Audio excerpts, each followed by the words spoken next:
the Sunshine State, Bally Sports Sun and Bally Sports Florida. The heart of the fan.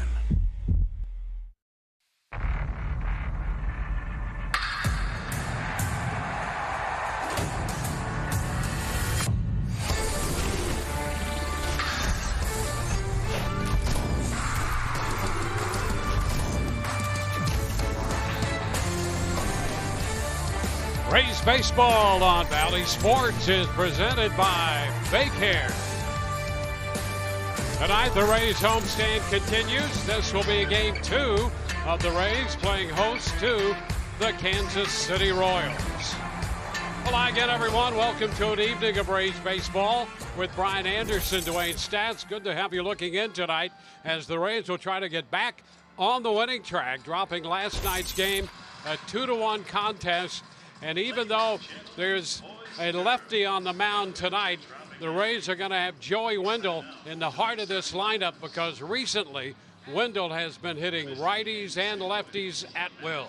Joey Wendle's been hard to keep out of the opens, too, because he continues to swing the bat well for this team. And if you go back and look at Joey's recent past here, he has been doing it once again. How about in his last 9 games? For Joey, it's been the story of the big game. He's got 2 3-hit games and 2 4-hit games in this span, including that right there, the opposite field grand slam. And that you use that to say, listen, he continues to hit the ball all over the field. And you're right, Dwayne, that's why he's out there tonight against the tough lefty Mike Minor. Well, after winning 11 in a row and losing last night, the Rays are going to send the big right-hander Tyler Glasnow to the hill, the strikeout guy in this rotation. Listen, 3rd in the American League with 87 punch-outs, and that's the type of guy he is. He's a swing and miss guy, and now you add that slider into the mix, and it makes him even tougher in that area. But right there, 4th in Major League Baseball, 3rd in the American League in strikeouts with 87. 41 of those have come on the curveball. That's the most strikeouts on the curveball in Major League Baseball. Big fastball, top of the zone, curveball, slider. On top of that, he is a tough customer. Tyler Glasnow, after his 5th win of the year tonight, making his 11th start, opposed by the veteran left-hander Mike Minor. He is 3-2 with an earned run average of better than 5. It will be the Rays and the Royals. The Rays a full 10 games over 500, still running first in the East, up by a half game.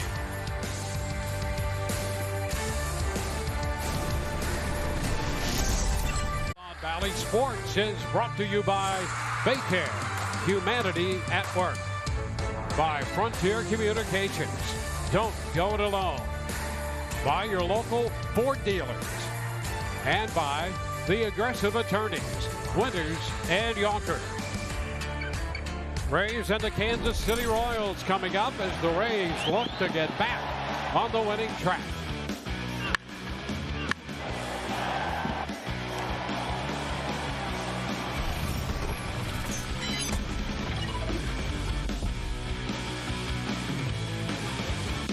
Finally found their match.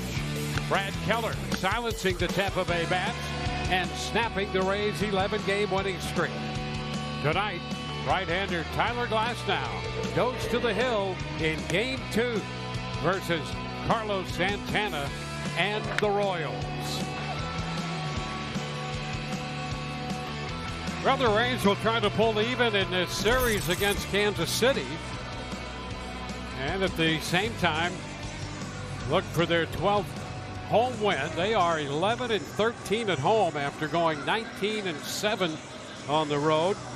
30-50 overall through the first 50 games of the season. As we mentioned, holding down first place in the American League East. Tonight's lineup brought to you by your local Ford dealers.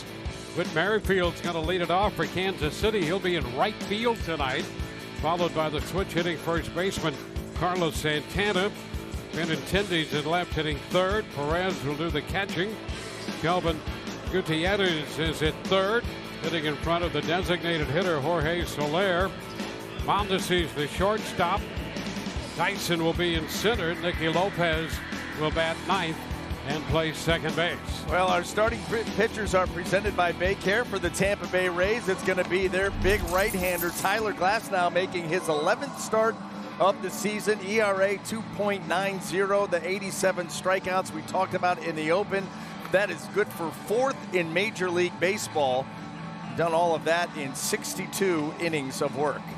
Let's take a look at the defense and see how it's going to line up behind him here tonight. Brought to you by Auto Nation. In the outfield left to right, we've got Randy Arozarena, Brett Phillips, and Manuel Margot. Across the infield, third to first, Mike Brasso, Joey Wendell, Brandon Lau, and Yandy Diaz. And back behind the plate will be Mike Zunino.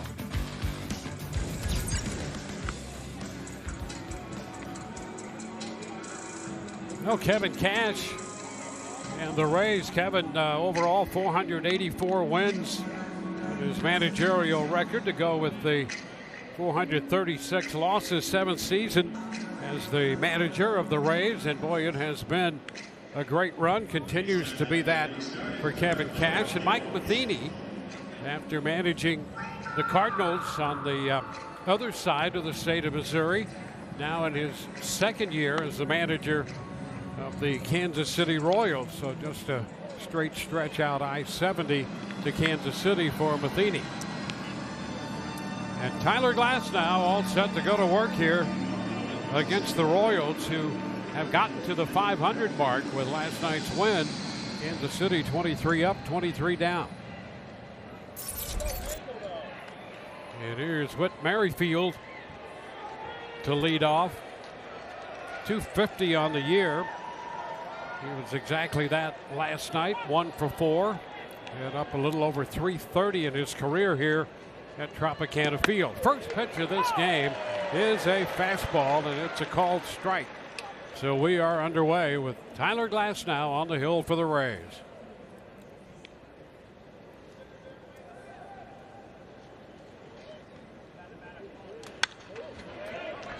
And the fastball a little off the plate, but a couple more ticks on that one at 97, and the count is 0-2.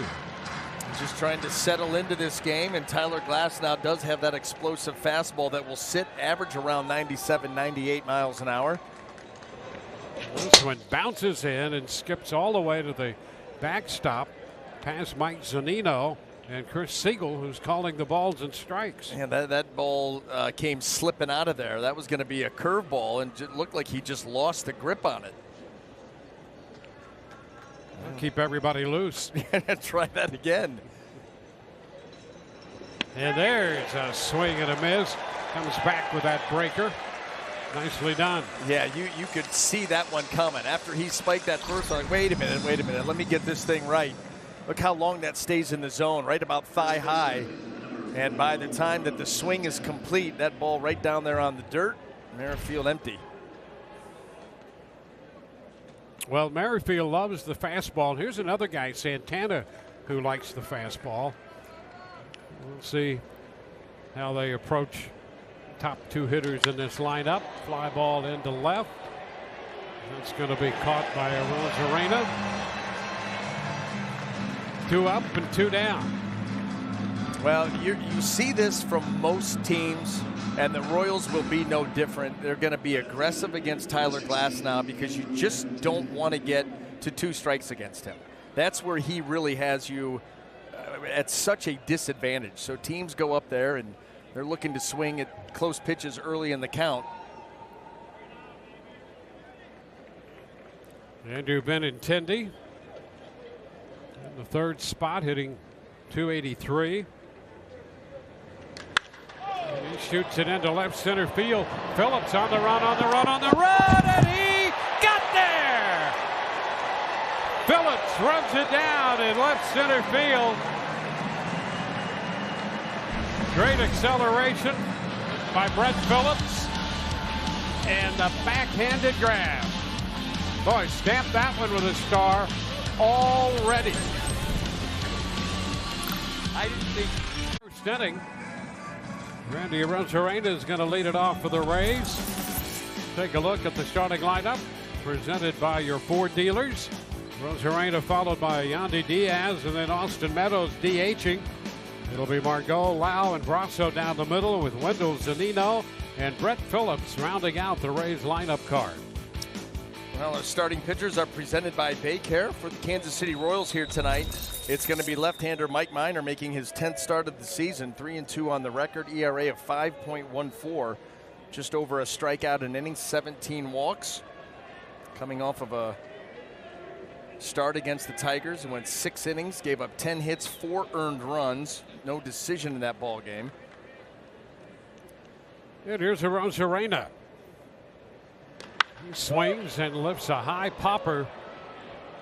Left side, foul ball near the bullpen. And Gutierrez, the third baseman, gets down there to make the catch. Now let's take a look at that Kansas City defense brought to you by Auto Nation. In the outfield left to right, we've got Benintendi, Dyson, and Merrifield. Across the infield third to first, Kelvin Gutierrez, Adalberto Mondesi, Nicky Lopez, and Carlos Santana. Back behind the plate will be Salvador Perez.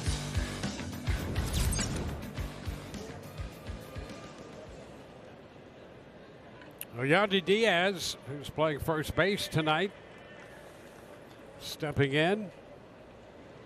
Rays playing their 51st game of the year, and this is their 50th different lineup. 1 ball, no strikes. Who do you think got in big trouble for doubling up? Who had final say? Got to be Kevin, right? I guess, yeah. I mean, one would think. He's the guy that submits it, and he doubled up one day. It's a no-no. 50 out of 51.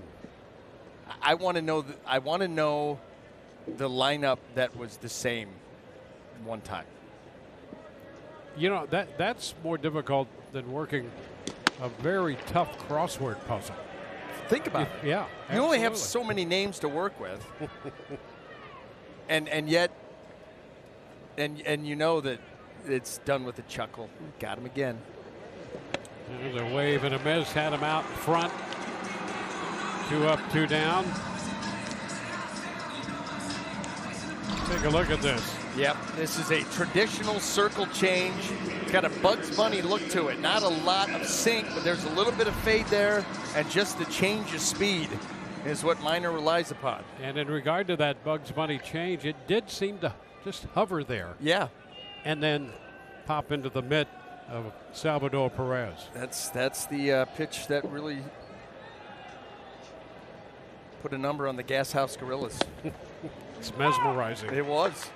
He got one. He got 3 guys, I think, with one of those. They lined right up. 1, 2, 3, you're out. The height of pitch efficiency. That's right.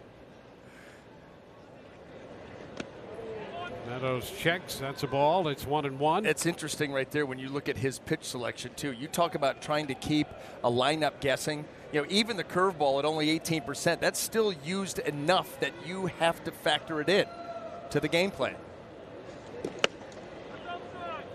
Wide, 2-1.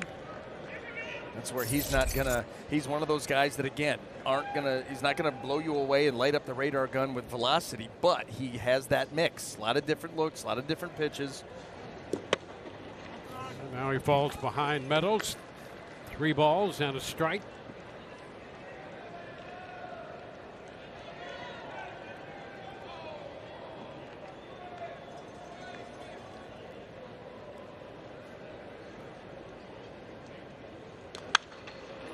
Foul out of play.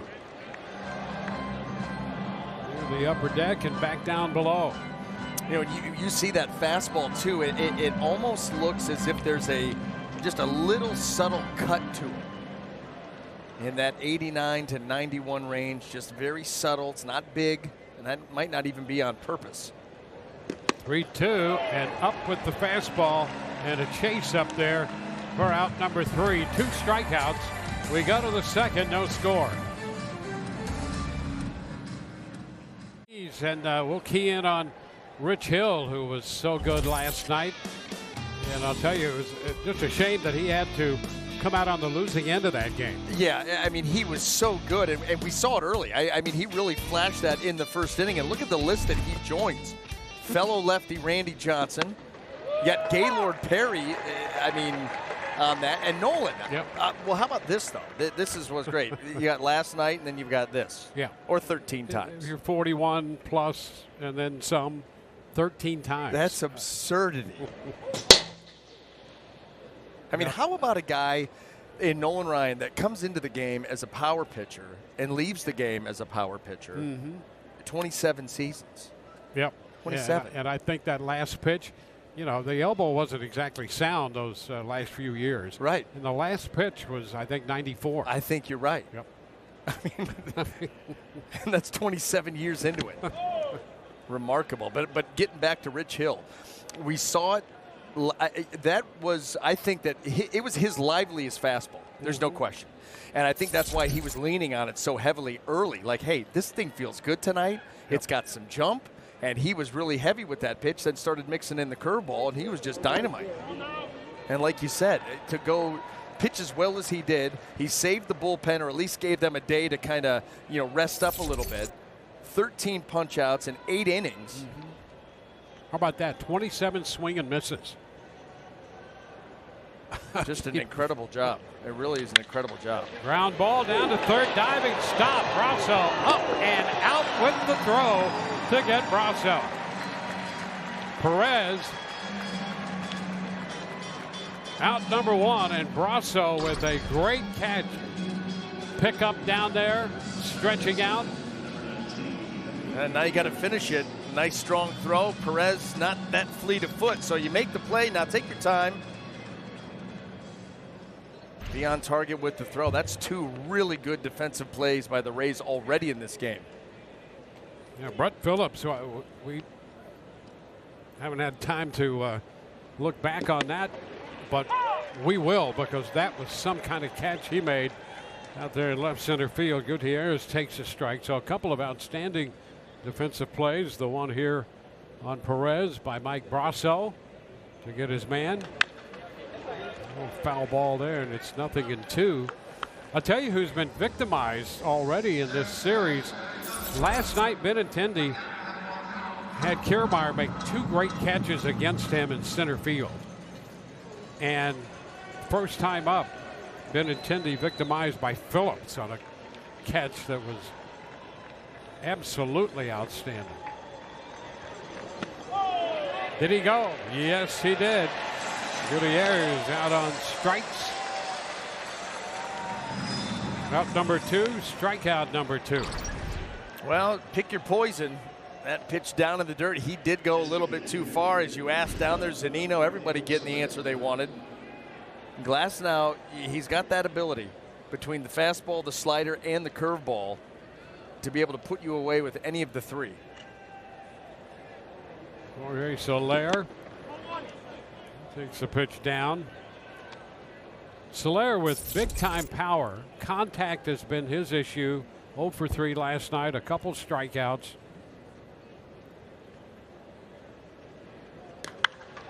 And he skies this one in the middle of the infield.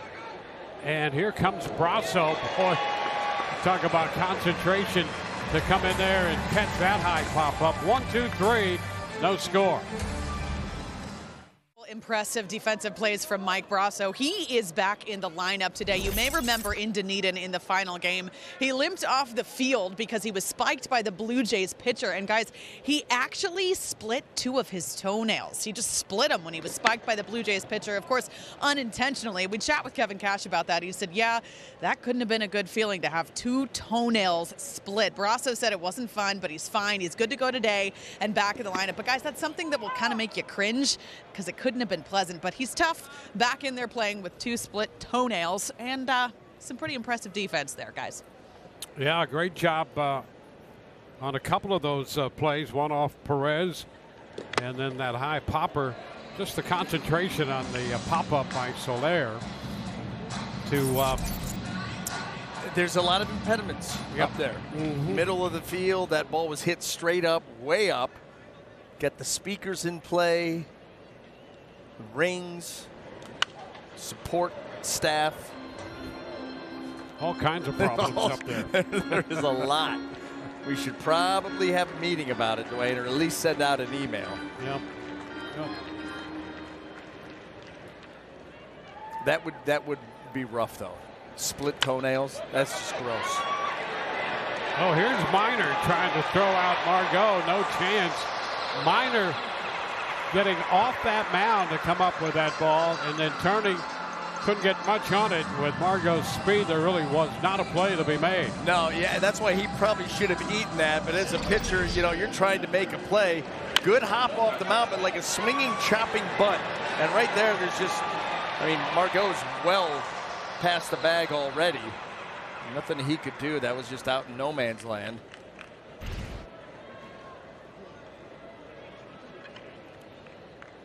An infield hit for Margot. The Rays put the leadoff man on against Minor. Brandon Lau. It's upstairs. Well, this is going to be the theme that you're going to see. You know, the way that Kevin Cash constructed his lineup. You've got a Rosarena Diaz right off the bat, and then left, right, all the way down. And that can create some matchup issues if Matheny has to go to his pen. A little wide right there, 2-0. Well, and when you look at Mike Minor, Dwayne, on the season, the righty's hitting 228 off him, lefty's hitting 300. Obviously, far fewer at-bats. But that is what kind of led Kevin Cash here, at least part of what led him to throw out a bunch of lefties and stagger them with the righties. Well, the off-speed stuff he uses so much, he tries to keep people honest with that, with the changeup and the curveball. Yep. You change, you focus, you change his focus, I was going to say, on, you know, what side of the plate, trying to go down and away with the fastball. You know, you're constantly switching where his eyes are going, down and away to the righties, down and away to the lefties. A guy that's not a straight power guy, more of a finesse and relies on location. It's not a bad tactic at all to do. 2-1, cut and miss. Lau has had some challenges against lefties this year. Has just 4 hits, a couple of home runs, but just 4 for 51. Yeah, it has not come easy, and you got to believe that Mike Minor's going to try, for the most part, to keep everything away from Lau, the way that he likes to kind of get those hips open, try to pull for power. You're going to stay away, at least attempt to. He misses up. So full count. There's the breakdown for Brandon Lau, lefty righty. 7 of his 9 home runs off right-handed pitching. Facing the lefty tonight.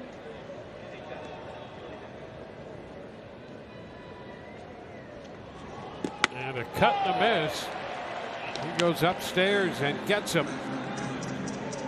How about that? He started that. That was a slider. He almost used it like a cutter. Started it right at him. And then cuts it to the middle of the plate above the swing. Now that's one way to give a guy a different look.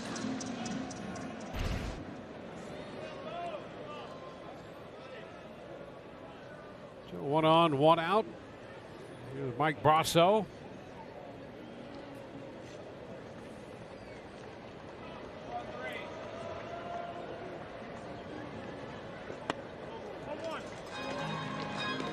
Ball, no strikes. They have second baseman Lopez shading the middle heavily.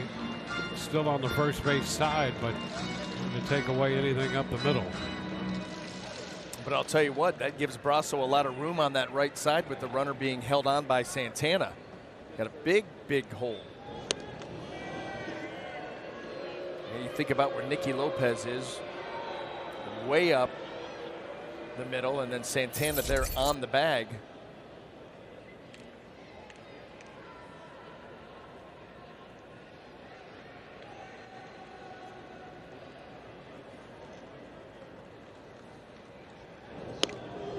Again, go back easily. Very short lead that time. Really not even time to get out there and get a lead. No, but I think the Royals, after watching the Rays last night start putting guys in motion, certainly has their attention. It's fouled back, pitch out over the plate. And well, maybe you saw it, maybe you didn't, but right there, Margot, towards the end, he's kind of like a leaning. May not have the biggest lead, but he's leaning a little. Anything to just keep a pitcher focused on you as he's getting ready to deliver ball to the plate. Let's see if he does the same thing here. Or maybe he'll be going this time. Who knows? But he get that lean. Upstairs and quickly unloading that pitch, Minor. He was a little quicker that time. Yep, rush to the plate. That's where Manuel Margot can affect the game from the base paths without even going. Make him think that you're going. Get in his head a little bit. Fall behind in the count. Leave a pitch elevated and out over.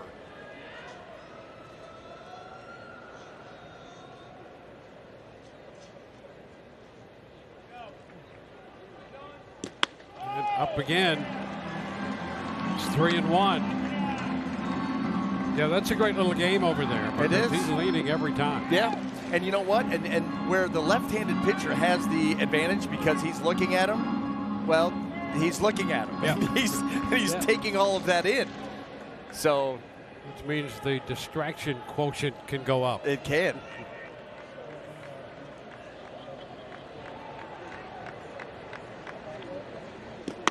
And that pitch is up.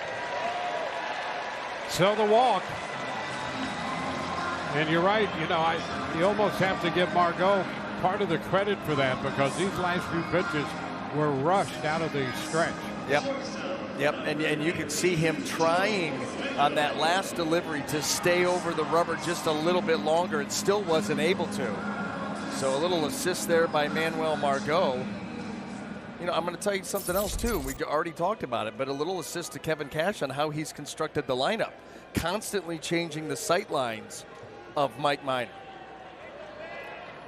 Now the left-handed hitting Wendell.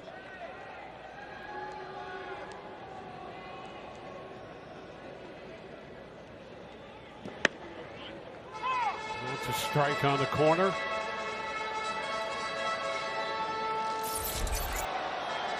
So the breakout for Wendell. All of his home runs against righties, pushing 200 against left-handed pitching.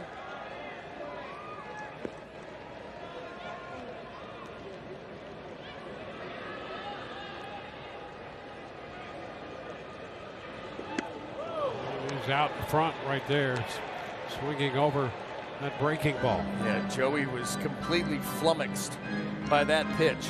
All out of sync, out of rhythm, front foot down, trying to keep the hands back, and just an awkward swing from Joey Wendell that you're not going to see that very often. Also had a pretty good shot of the grip of that knuckle curve with that index finger with the knuckle pushed up against the ball there.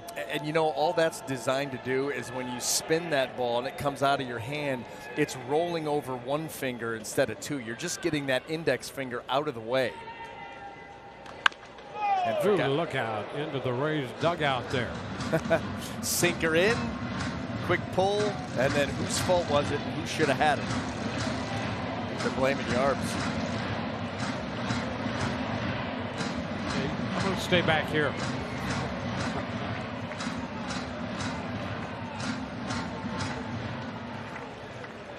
Margot at second on a single, a walk. DeBrasso sets up the first and second, one out. 0-2 count on Wendell. It's a cut and miss on the fastball.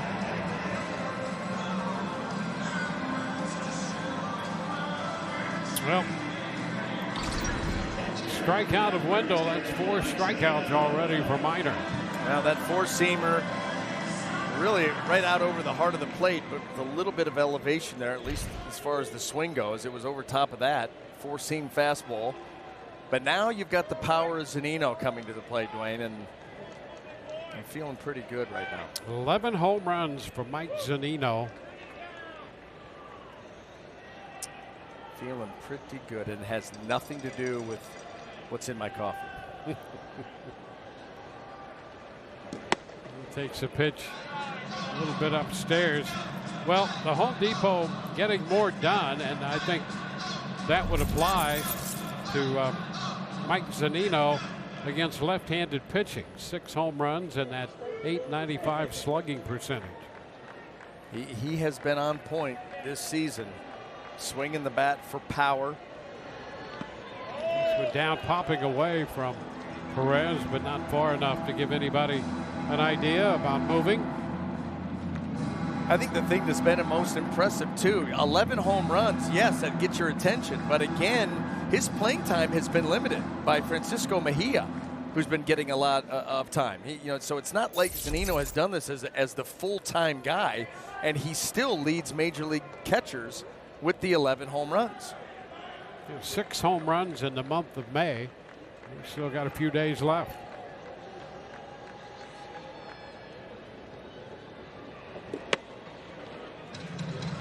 He's up 3-0.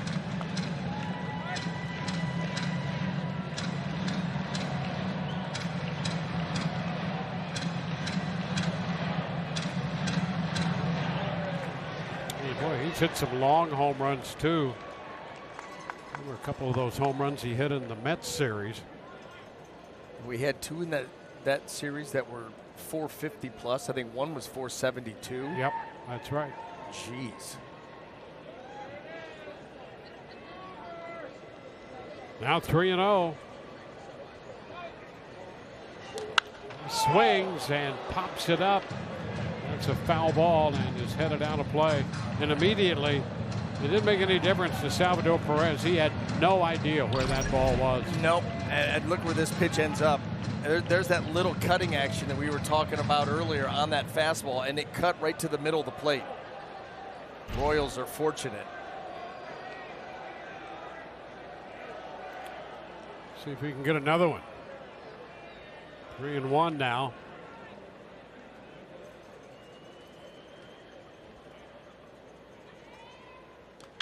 And that one is fouled back. Pretty good cut right there, too. And another fastball that caught plenty of plate. So Minor flirting with disaster here with Zunino. What he's done off lefties. A couple of 91-mile-an-hour fastballs out over the heart of the plate, but he has gotten it back to full. Rays runners will be in motion. All the while trying to exude calmness out there on the mound after a couple of pitches located where they were. 3-2 now. 2 men on, 2 men out, bottom of the second. No score, but that could happen at any time.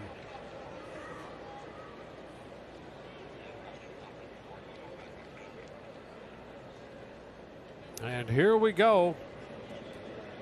Runners will be breaking. 3-2. The pitch made and a cut and a miss. So the Rays with a bit of a threat, but they leave 2. Through 2, no score. Tropicana Field, time for Guaranteed Rates Believe in Kevin Kiermaier's defense. How about this play last night? I mean, crossing Austin Meadows right there, maintains the concentration. That was given a 5-star catch, and that is his 15th since 2016, Dwayne. That is good for second most in Major League Baseball. Also had a tremendous catch later in the game. He certainly did. Cutting a miss here by Mondesi leading off the third. And he victimized Benintendi twice. Benintendi on that catch we just saw came early in the second. And then in the 8th, he made another outstanding play on a line drive to center. Mondesi fouling this one, down 0-2. 7th in Mike Matheny's lineup. Dyson and Lopez to follow.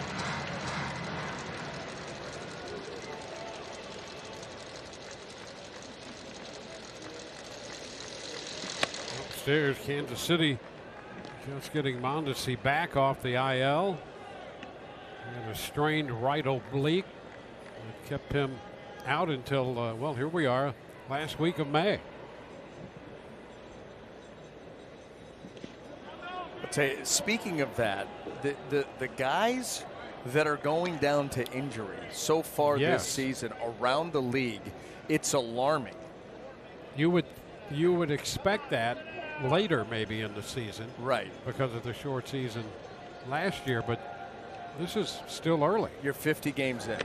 And so, listen, just about every year you go back and look at injuries in Major League Baseball, and there are more cumulative as the season goes on later in the season. Well, now we have this season that is unlike any other but you're having all these injuries now. But what's it going to be like in August, September? You have some teams to be tougher to field a team. Mondesi out on strikes. Strikeout number 3. I mean, it's alarming. You know, you look at the Yankees. You know, Giancarlo Stanton, fight to get him back. All of a sudden, Quaddy's out. Yep. Luke Voit finally comes back. Luke Voit back on with the oblique today. You know, Corey Kluber last night. They said he's not going to pick up a ball for a month. I mean, the list goes around the league. Absolutely, everywhere. Dyson chops it toward the middle. This is Wendell, and they got him. Joey Wendell playing shortstop tonight.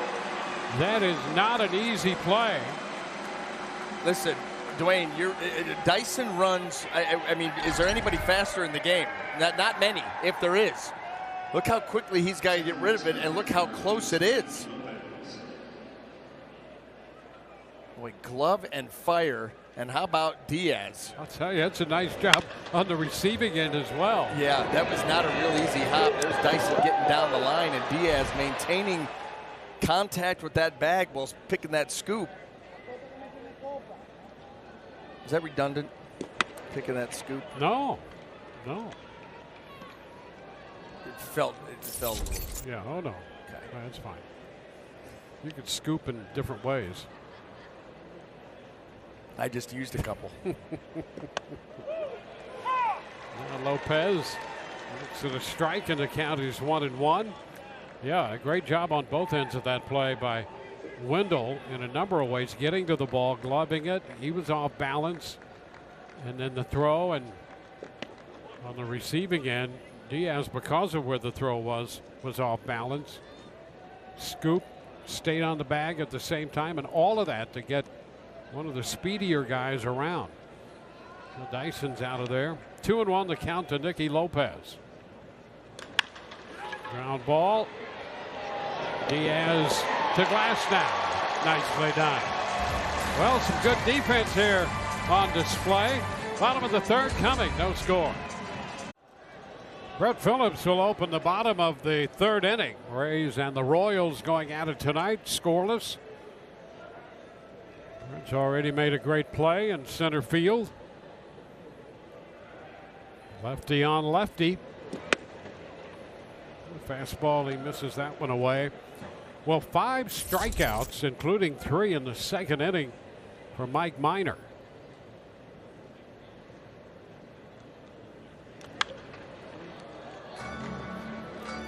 Oh, 2 now. Well, let's go back to the catch that he made earlier tonight off Benintendi. StatCast powered by Google Cloud. Covered 94 feet, got up to 27.9 feet per second. Not quite a bolt, but one heck of a catch. And I'll tell you, the Rays, the defense has been flashy here early. Yeah, that was as efficient as you're going to get in terms of a route to the ball. I didn't think, and it had to be, because off the bat, I didn't think he had a chance. And I know Brett Phillips can cover ground and can play good defense, but I did not think, I thought the ball was hit too well that it was going to get past him. But man, efficient route and a nice catch. 2-2 count. We're going to go all the way to 3-2. Well, this is the number 9 hitter. It's the 5th 3-ball count Minor's had on a hitter, and now he gets strike 3 call. And with all of that, he has 6 strikeouts the first time through this lineup. Man, how about right here? You know that Brett Phillips obviously looking for anything but the fastball. That ball is just center cut, right? I mean, that's the one you dream of. And so obviously the mind was elsewhere.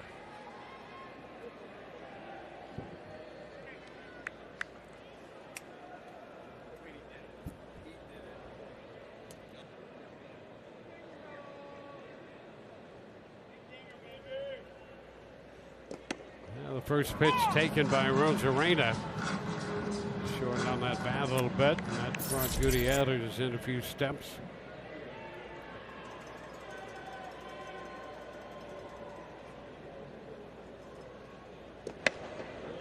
It's a little wide. As we mentioned, a different lineup. Boys in the truck did a little quick research. Rays used the same lineup May 6th and May 9th. And they won both games. A little ground ball. Santana's going to make the play at first unassisted. And that was really good work by the truck. Yeah. And as I look back, they beat the Angels 8-3 on May the 6th. And May the 9th, they beat Oakland in Oakland 4-3 with the same lineup. That's why I didn't realize they used that same lineup. That Angel series was a blackout to me. I don't remember very much that went on there. So I'm having a hard time with that series. Yep. Well, you know, so that's Rays have put together, you know, a little winning streak out there. The manner in which they did it was riveting too. Yes, oh, wasn't it? It was wonderfully played baseball all around. Mm-hmm. Pitch is up 2-0. You know, you don't really want to feel sorry for anyone, but there were times when you almost did. You did. You absolutely did. Mm-hmm. Can't feel sorry in this game. No, because they're not going to feel sorry for you when things aren't going well. That's exactly right. 3-0. But that's when they did it. So the two repeating lineups had the Rosarena, Margot, Meadows, Diaz, Brasso, Wendell, Zunino, Adames, and Phillips. And that will be ball 4. So a 4-pitch walk to Yandy Diaz with 2 outs. Rays pitchers strike out 10 hitters during a home game. Take your mobile ticket or printed home voucher to any Cain's Furniture store within 5 days. Pick up a coupon for 1 free taco chips and medium fountain drink at participating area Tijuana Flats locations. Restrictions apply. For more info, visit RaysandCainsStrikeout.com.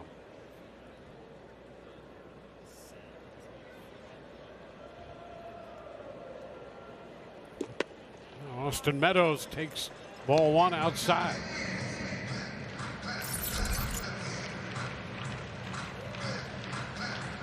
Rays facing the 33-year-old left-hander Mike Minor. He's coming off a no decision against Detroit in his last outing.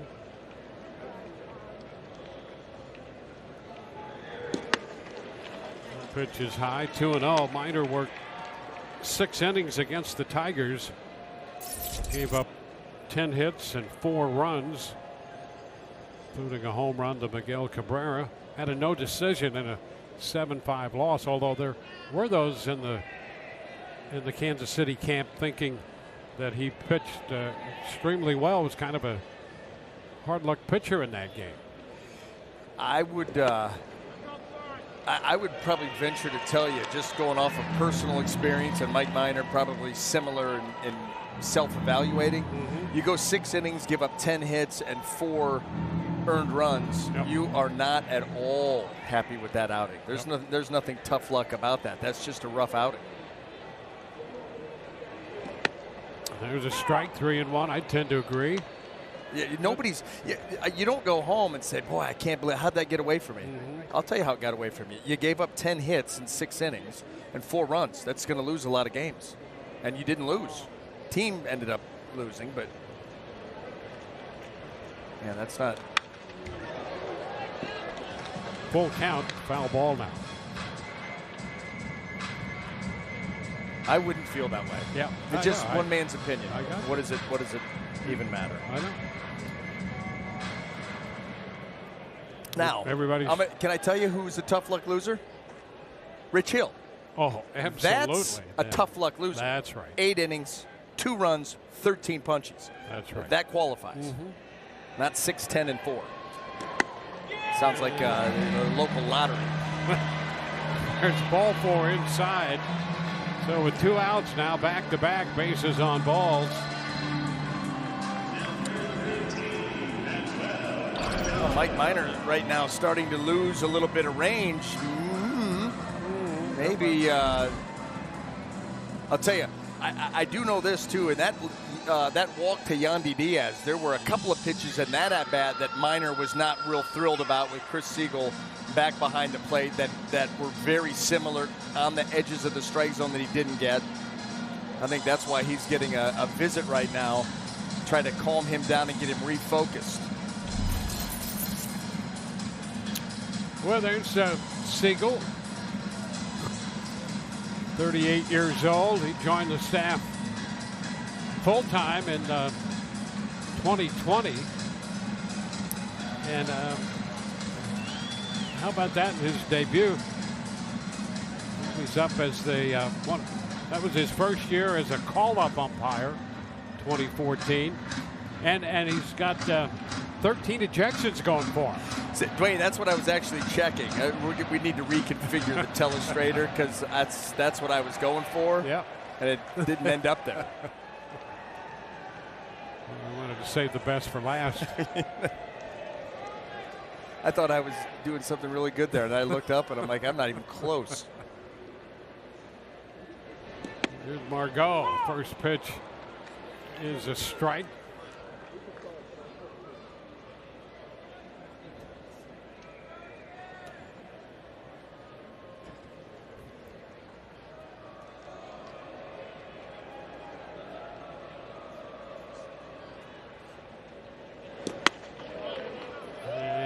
Pitch is a ball he did not offer. The count is 1-1. They checked with Carlson down at first.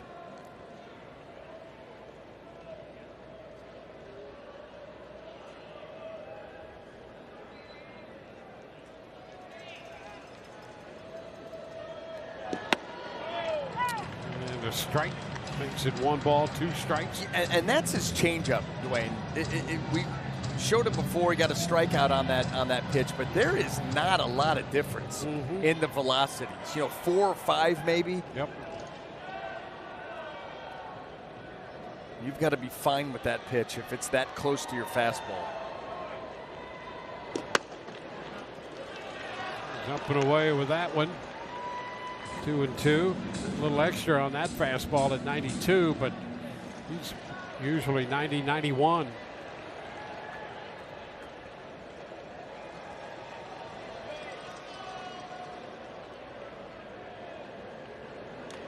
And a roller to first. Into the glove from Santana, who runs that to first. The Rays leave 2 in the 3rd. No score.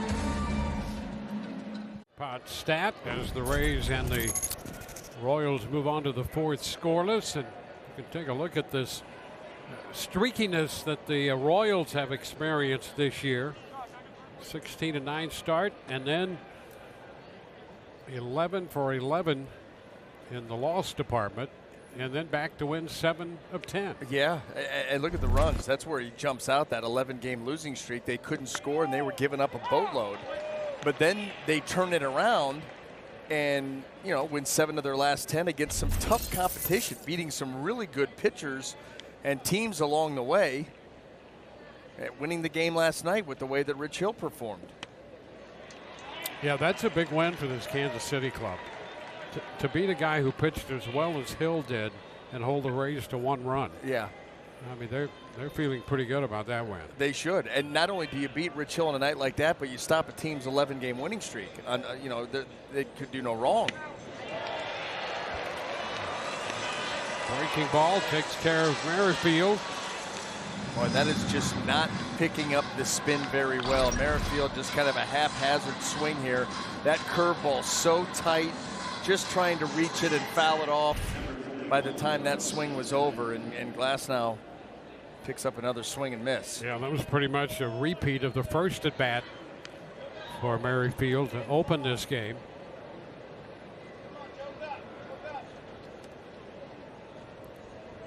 Carlos Santana. That's a strike on the outside part of the plate.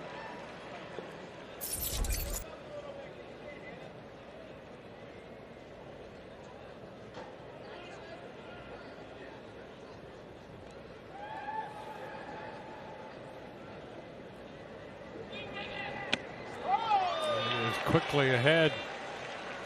Pitch biting down and in. A slider.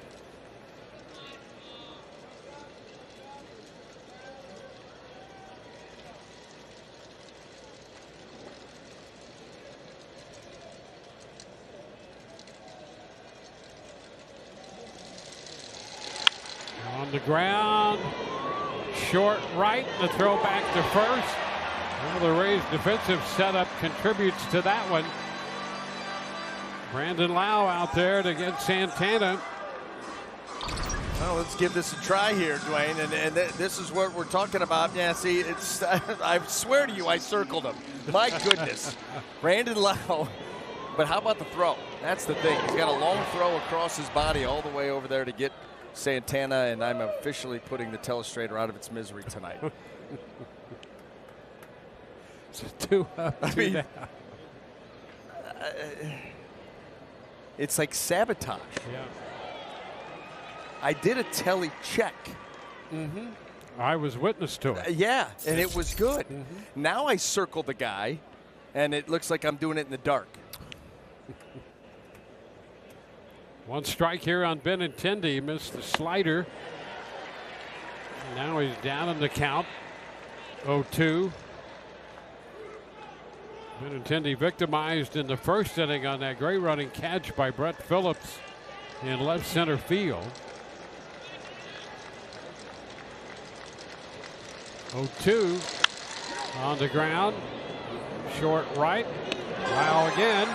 3 up, 3 down. 12 straight to start this outing for Glasnow. No score. Raffle for every home game. You can join the raffle from the comfort of your home. Go to raysbaseball.com/5050. Some restrictions apply.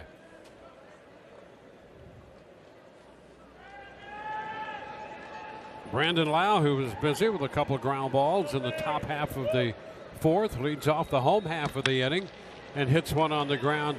That'll be handled from short right field. So Lau, who threw out Santana and Benintendi in that spot, he's starting out there, grounds out to the exact spot to Lopez. Mike Brasso's on his way to the plate.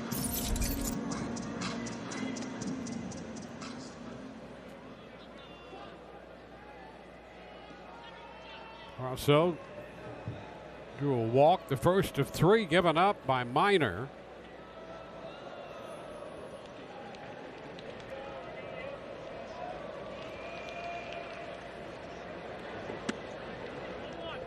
That's the ball. Minor over the second and third innings made a total of 50 pitches in those 2 innings combined. And a quick first, that's 12 pitches and 2 strikeouts in the process. 1-1.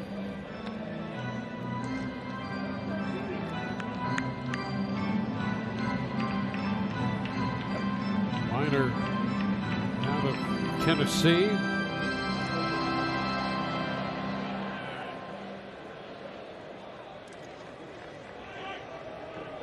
One. 2 balls and a strike. Not too far from Franklin, Tennessee, about 30 miles, a little town called Chapel Hill.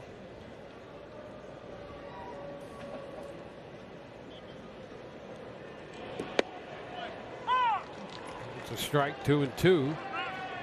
So they had a couple gas stations, and you take your pickup truck, put the tailgate down, sit there and talk about the affairs of the day in the community, and that was the social life where he's from. Could be in worse places. Yeah. There's something about occasional simplicity that's awfully nice.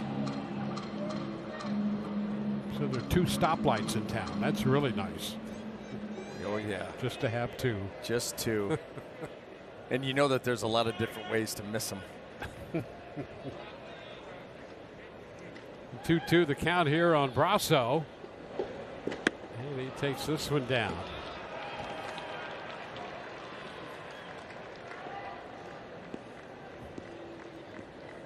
And the count full.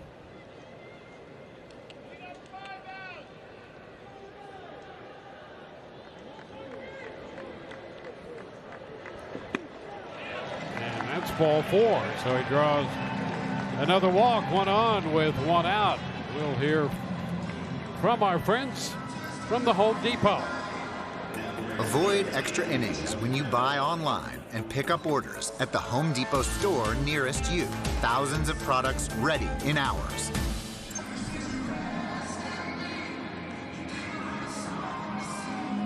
Joey Wendell, 1 on, 1 out.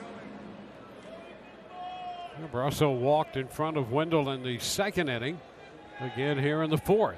And to move over to first. Brasso back in.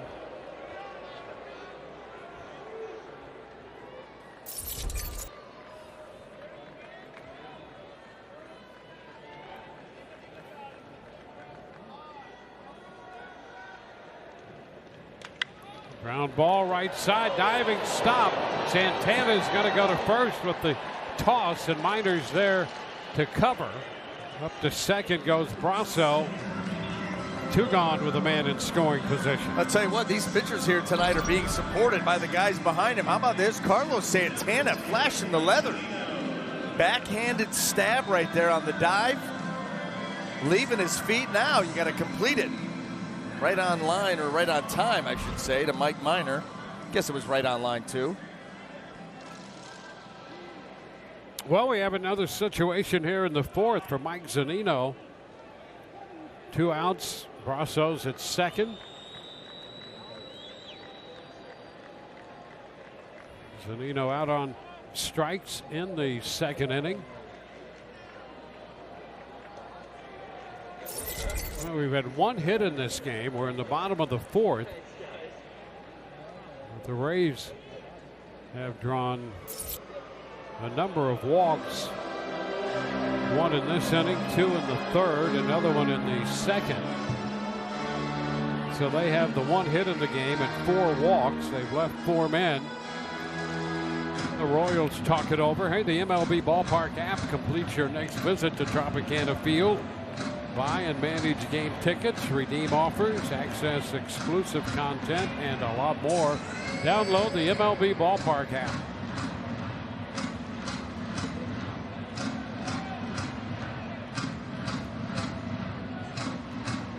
Conference over.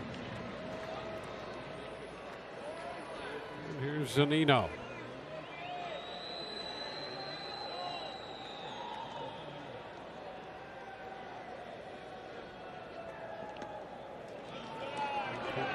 It's too low.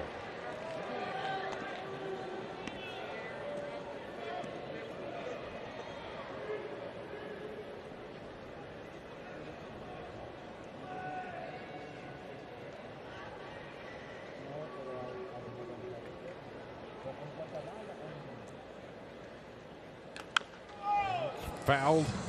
1-1.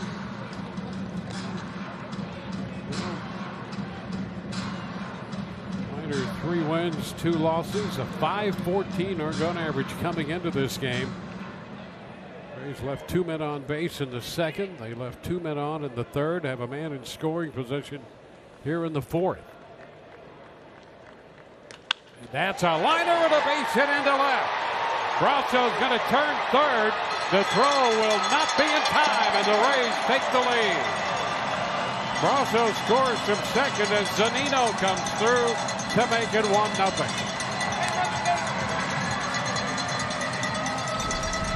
Well, here it is, Dwayne. This ball just kind of stays middle in. Mike Zunino, it's up around the belt. And he's able to fire on it right there, line it, get it into the hole, and then here comes Mike Brasso. That throw by Benintendi, he gives a good effort, but Brasso too quick. Rays take the lead. Zunino's fired up, and it's about time. I'll tell you, with Mike Minor, the number of walks, you were starting to think, do not let him off the hook once again. Free base runners, get one of them in. They have. Brett Phillips takes the pitch upstairs.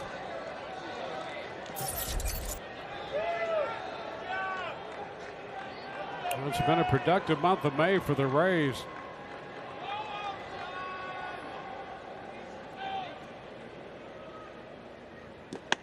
Upstairs, 2-0. The Rays came into this game with 250 runs scored, but the difference on the road and at home is striking. 165 runs on the road, 85 at home, and now with this one, 86. They have done such good work on the road all around. I mean, their win-loss record, I think as of yesterday or the day before, it was the best in baseball on the road. Yep, 19-7. Yeah. Well, and you know what?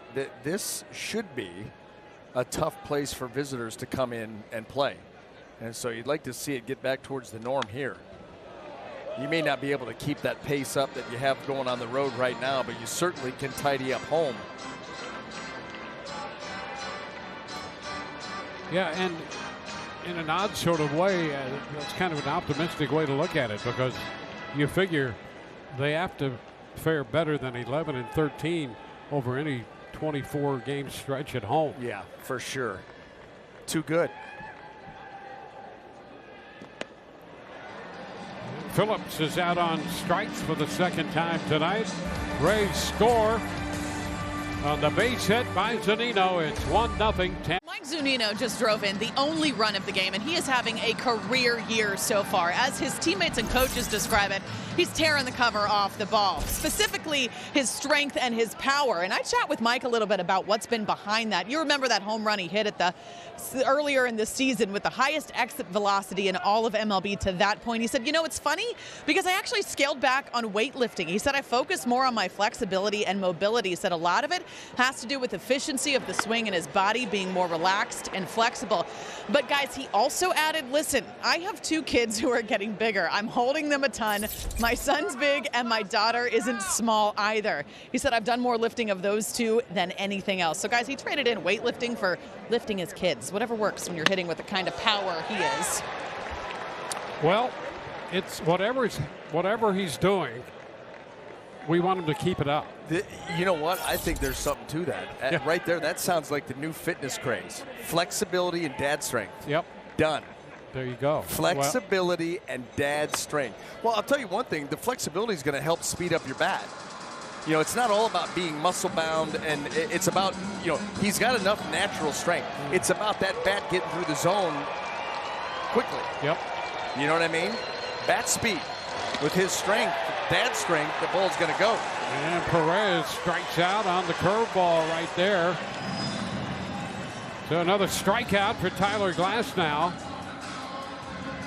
He has 1 in each inning, 5 in the game. There it is. Boy, look at that thing. Even in slow motion, that drop at the end was violent.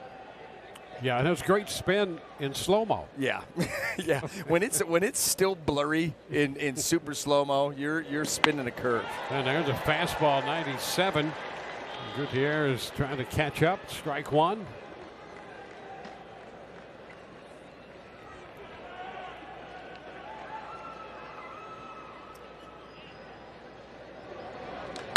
And a line drive base hit.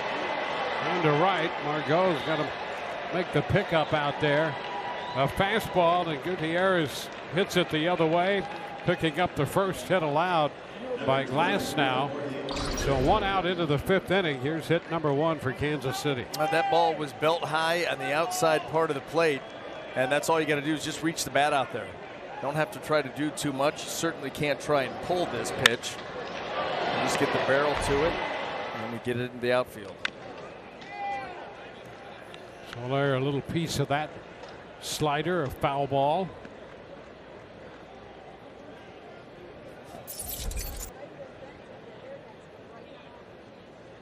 Well, Kansas City getting to the 500 mark, winning 7 of their last 10 games. And that fastball and a big long cut, 0-2.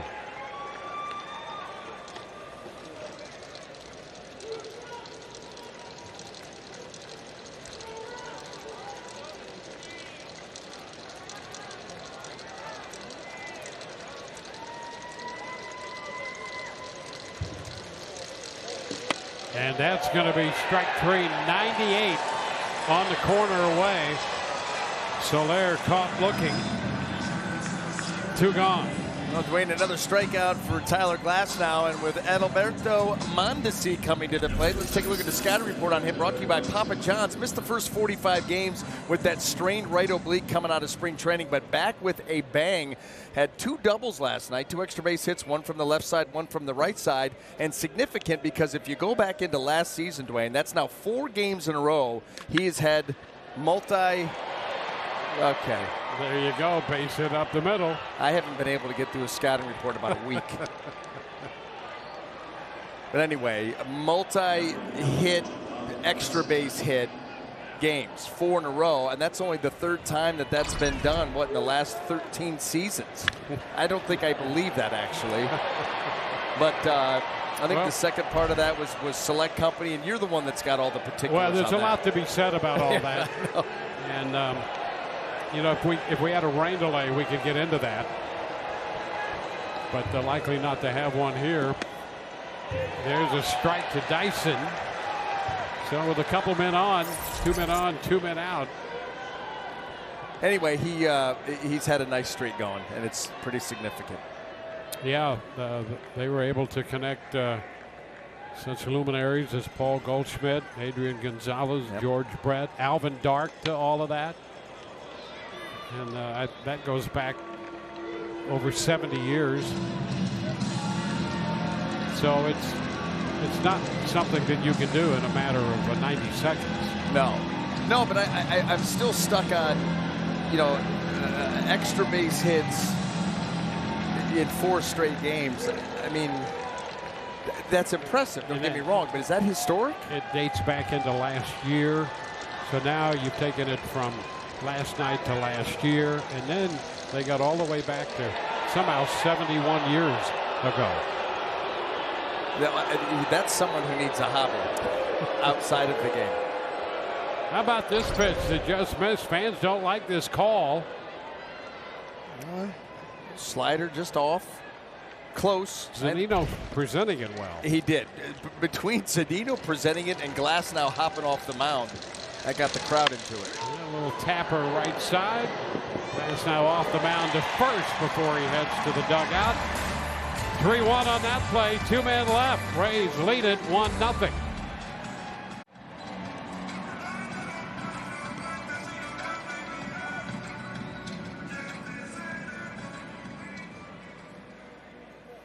Rays will have the top of the order to begin the bottom of the 5th. Randy Arozarena, then Yandy Diaz and Austin Meadows against the 33-year-old left-hander. Mike Minor making his 10th start of the year, set to open the bottom of the 5th.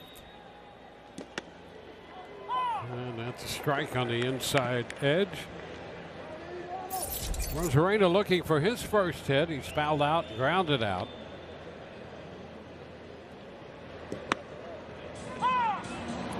Thinking 2.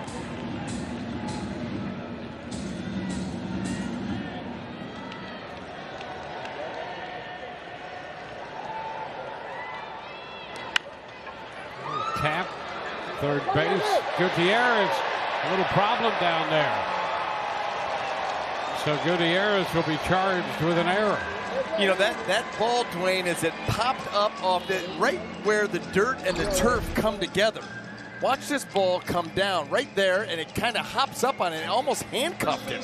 That got into his chest, I think, quicker than he anticipated.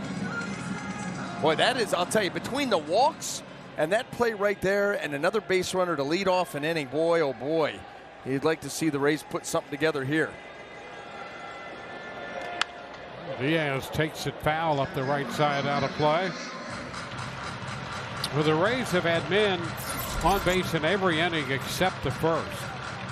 And the second, third, and fourth, men in scoring position, did manage on the base hit by Zunino to pick up the only run of the game in the fourth. Now snap throw down to first after the swing and miss. Rosarena back in. Now that's the one thing we know about Salvador Perez. He likes to show off that arm. And right here, trying to catch a Rosarena napping.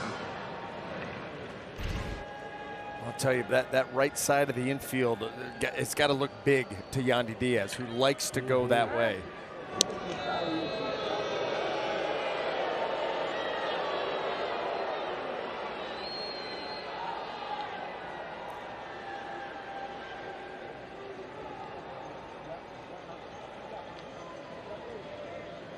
And again over to first.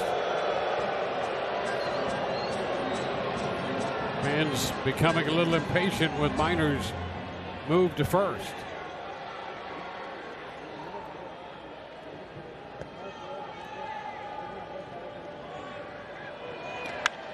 A little pop back of first. That's going to settle back into the stands.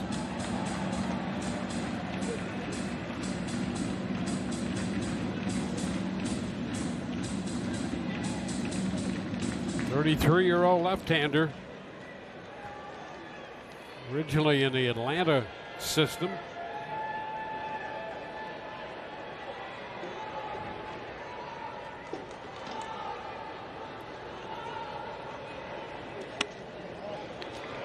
It's a ball, 2 strikes.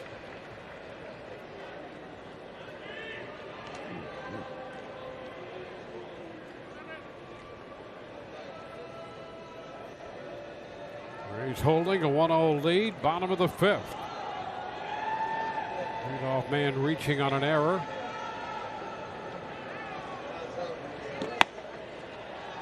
And now we go to 2-2.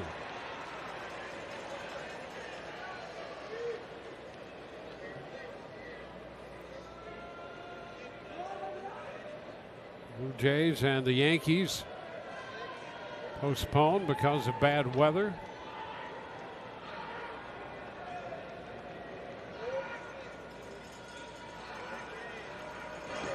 Swing and a miss. Diaz out on strikes.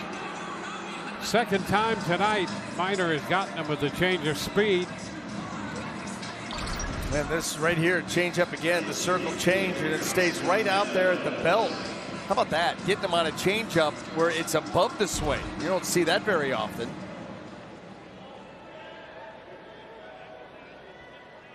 Can you say that a changeup has good riding action? Because that one looked like it did. There's Austin Meadows.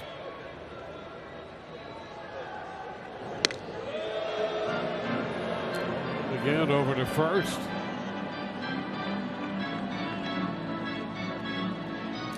This is the first time Minor has made a start against the Rays. He faced them 3 other times for a total of just under 5 innings, all in relief. There's 1 out into the 5th inning of his first start against them.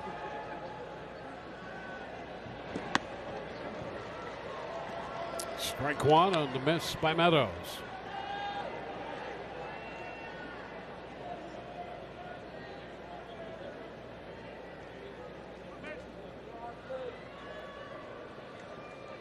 Meadows last year with Oakland and Texas.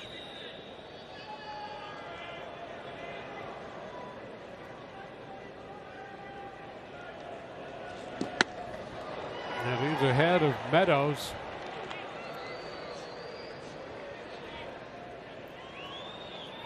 Rays have had men on base in 4 of the 5 innings, and with runners on, Minor will slow the tempo.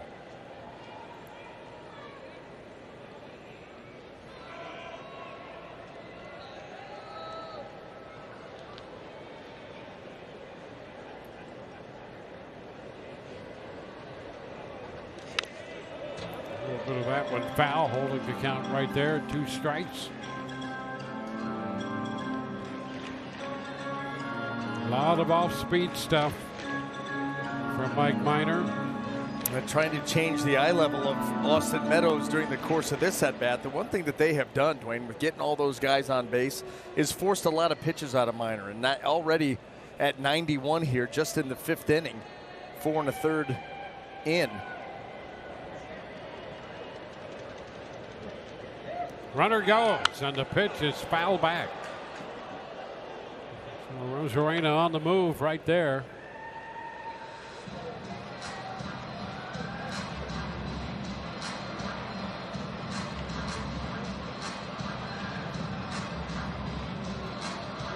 Minor with that pitch count, the build-up, the Royals have the bullpen stirring right now.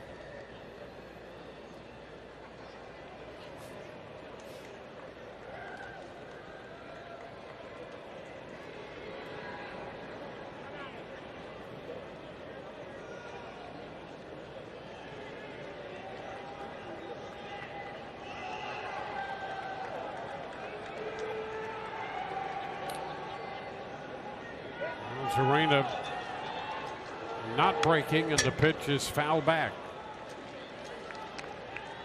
And he's 6 of 6 in the stolen base department.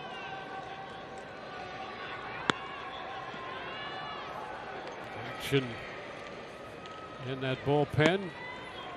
Veteran right-hander Greg Holland. Yeah, former closer. Now up here in the 5th inning.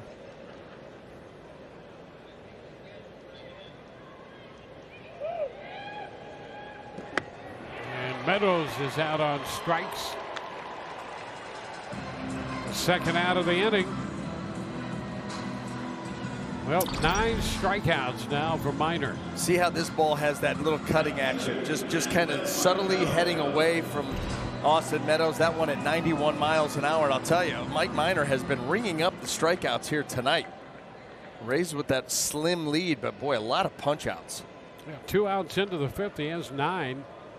That's his season's high. His career high is 13.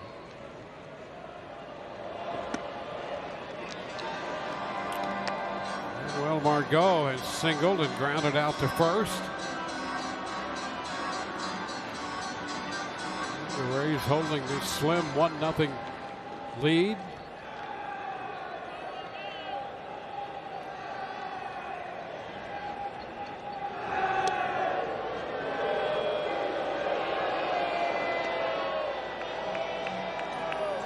The fans have been a little restless with Minor, who's taken a lot of time, a lot of off-speed stuff.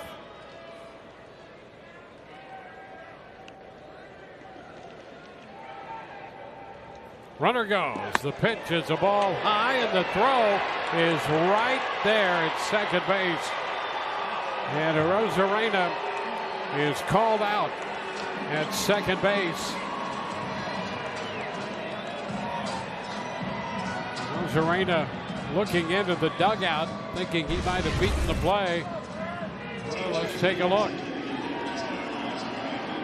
Well, it's there plenty of time. Yeah, that's not that close. So he is caught stealing. We're through 5. 1-0 Rays. Bally Sports brought to you by your local Toyota dealers. Toyota, let's go places. By the Florida Department of Transportation. Drive sober or get pulled over. By La Lachinada, making meals a home run since 1970. And by the Florida Lottery, who reminds you to always play responsibly. We go to the 6th. Tyler Glasnow facing Nicky Lopez, and he strokes it into left. Arena will go back and be right there to make the catch. One pitch and one out. Well, 50 pitches through the first 5 for Glasnow, and one out on one pitch here in the 6th. So he'd been working with the height of efficiency. 6 strikeouts, no walks. Gave up a couple singles in the 5th. And here's Whit Merrifield batting for the 3rd time in this game. Pitch up and in just a little bit.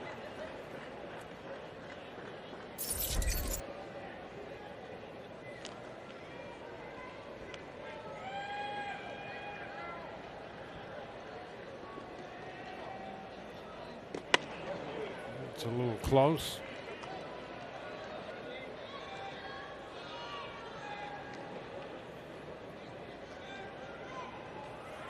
Well,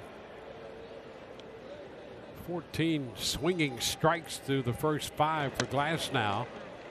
And he misses there and is behind Merrifield. 3 ball, no strike count.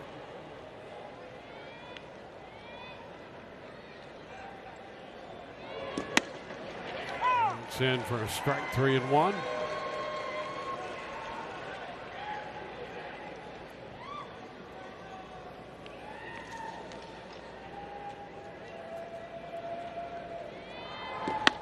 And ball 4. Glasnow gives up his first walk. Join the Rays Saturday afternoon for an afternoon matchup against the Phillies. All fans receive a Rays car flag presented by the Florida Department of Transportation while supplies last. For more details, visit RaysBaseball.com. Friday, a day off, and the Phillies in for a 2-game set. 1 on with 1 out. Carlos Santana's at the plate. Merrifield, who is 13 of 14 in the running game, draws a move to first from Glasnow. Now we've seen teams try to run on Tyler Glasnow. You see Merrifield leaning the way. You know, it's just so difficult to try to put innings together against Glasnow via the base hit and doing those sorts of things. So you try to take advantage of how tall he is and time it up, time to the plate. Santana misses that slider, breaking down and in. I think the only question you have is Mike Matheny willing to risk, and I know Whit Merrifield is a very good base runner and base stealer. You're willing to risk that out on the base pass, trailing by a run with some thump coming to the plate. A big cut, a foul ball. Now it's 0-2. There was a little quick twitch right there from Merrifield, almost like he's trying to time up Tyler in case he ends up going.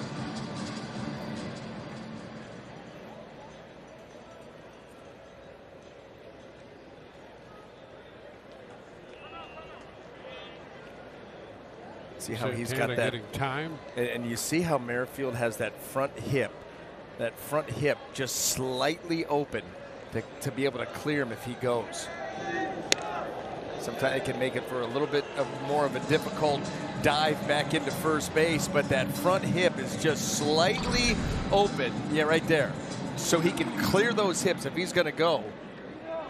Those hips are that much closer to being cleared on a straight line to second base. And this one is in the dirt, and away he goes.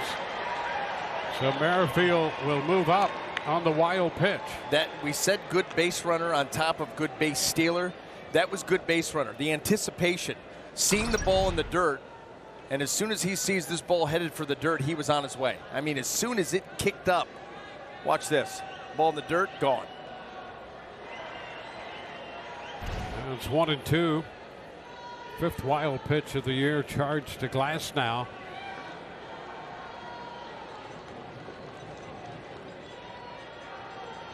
And a swing and a miss. He came back with the curveball and strikes out Santana. Now that's a big one. Santana, big bat in this lineup, and he has had some good success against the Rays here in 2021, but not that curveball. That curveball just, it spun so tight, it stays in the zone so long.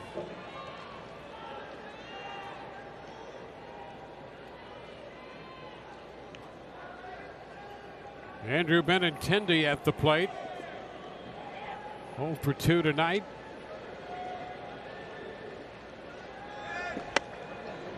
Lays off the pitch down and in.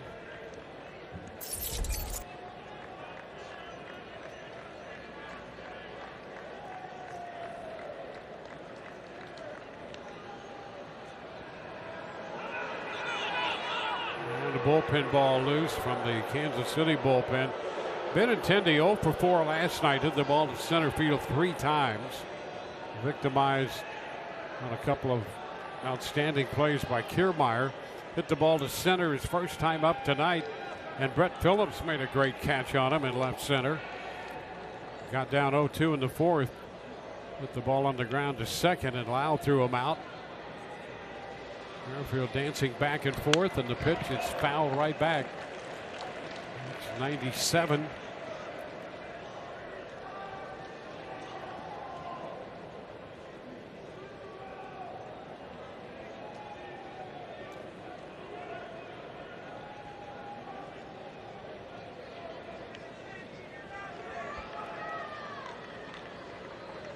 There goes the runner stealing third, and there'll be no play. Brasso well off the bag, and Merrifield moves over to third.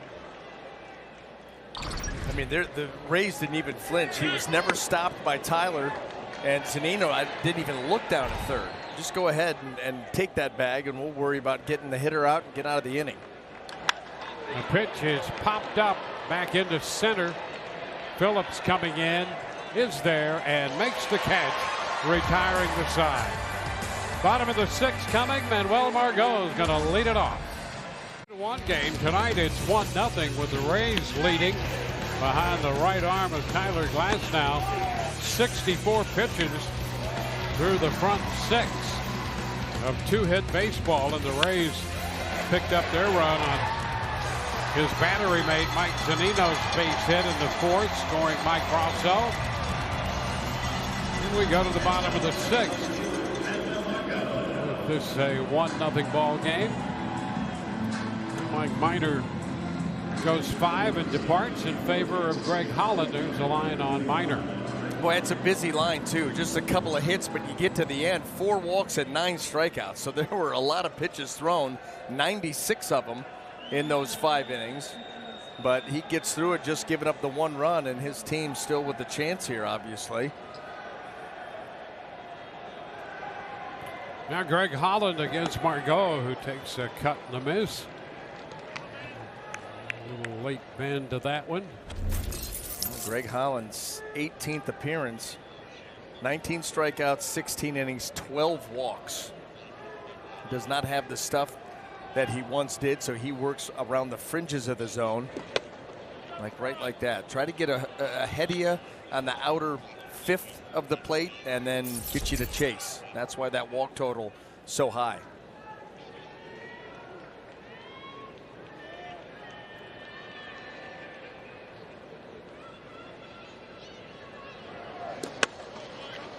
Takes a shot and misses wide there. It's 2-1. Holland's last outing Friday, when he gave up a grand slam to Miguel Cabrera. He came in with the bases loaded and 2 outs, and Cabrera hit the slam. 2-2 here on Margot.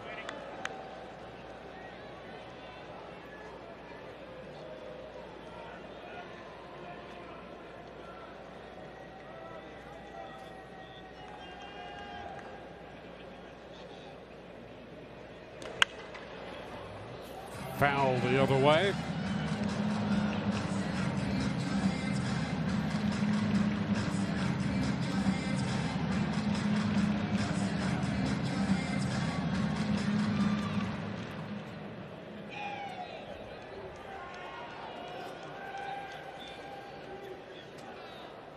Only run of the game came in the 4th on the RBI single by Zunino. There we go, lifts the fly ball toward the line. Lopez, Merrifield, Santana, and cutting in between. Lopez is there to make the catch out there from second base. So 1 away. Every home run hit by Brandon Lau here in the Rays Baseball Foundation. Each donate $100 to the Crisis Center of Tampa Bay through his Home Runs for Hope campaign. For more info, visit raysbaseball.com/community. Wow, against Holland right here.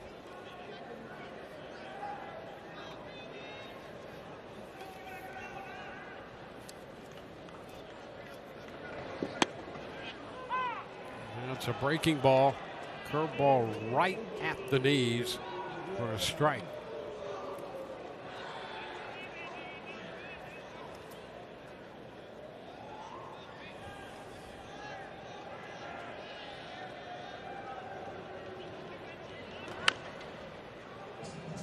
Two. The Rays saw Holland when the two teams got together the 3rd week of April in Kansas City. Holland gave up 3 runs.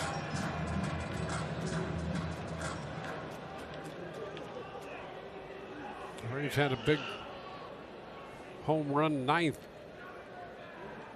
in one of those games. Holland was in that one. Touch for a couple. There's a swing and a miss, and he strikes out Lau. Zunino hit a home run. Meadows hit a home run, and the Rays won 14-7. He just stayed with the off-speed stuff. Couple of curveballs, and then the slider by Holland below the zone. He has come out pretty precise here and gotten the first 2 Rays.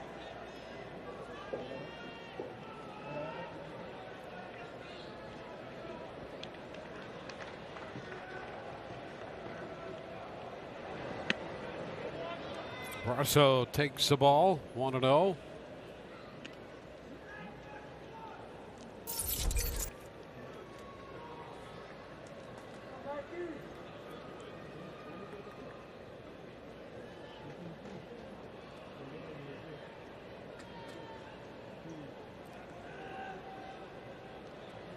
Pop up and a strikeout in the bottom of the 6th. This will skip to the backstop. 2-0.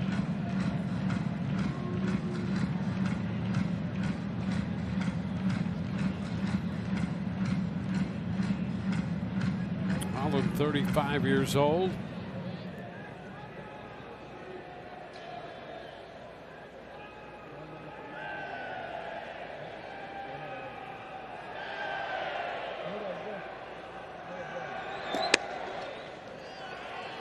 Ball 3 outside.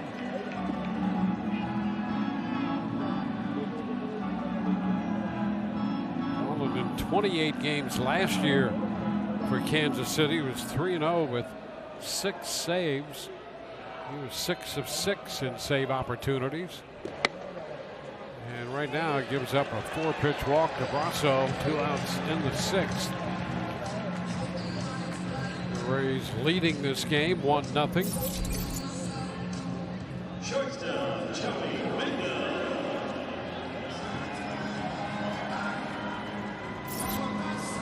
Holland spent some time with Colorado and then the Cardinals, Arizona, and back to Kansas City. Originally got to the big leagues with the Royals in 2010.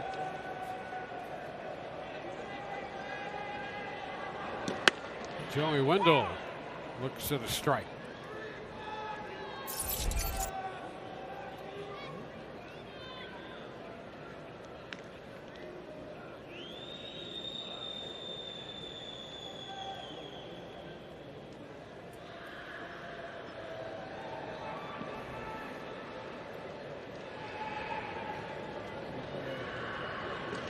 Big cut right there on that breaking ball. A lot of bite down and in on that. Yeah, I mean, think about so far the 2 pitches Joey's seen. Fastball up and away, and then curveball down and in. About a 12 or 13 mile per hour difference in velocity and a huge difference in location.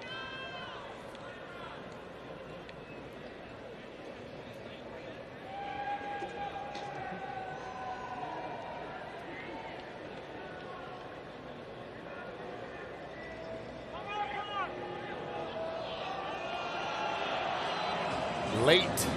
Yep. Very late. I'll tell you, Greg Holland came set and was holding. And I think Joey Wendell just got a little bit stale. Asked for time and got it. Brasso at first. 2 outs. Wendell behind in the count. On the ground to the right side. That's Lopez making the throw to first. The Rays leave another man. We are through 6, 1-0 Tampa Bay. Bally Sports brought to you by Baycare. Humanity at work. By Gold and Diamond Source. Remember to make it a Gold and Diamond Source diamond. And by your local Honda dealer.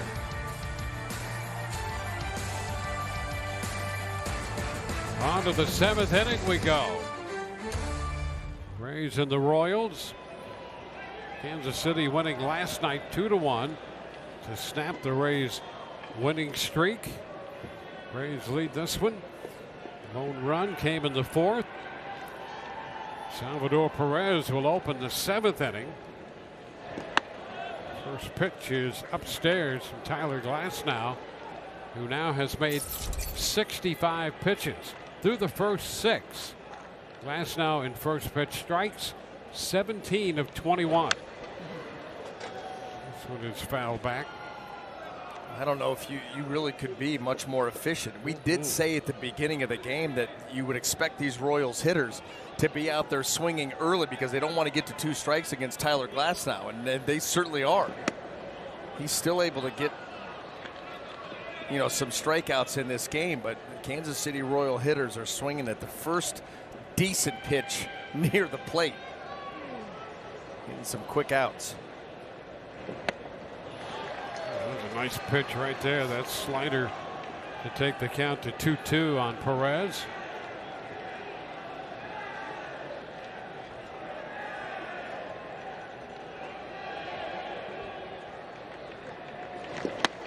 Did he go?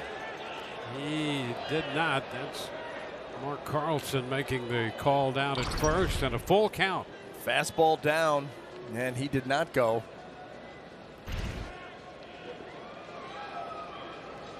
Perez leading it off here in the 7th, and a swing and a miss. Fastball away from him at 96. Out on strikes.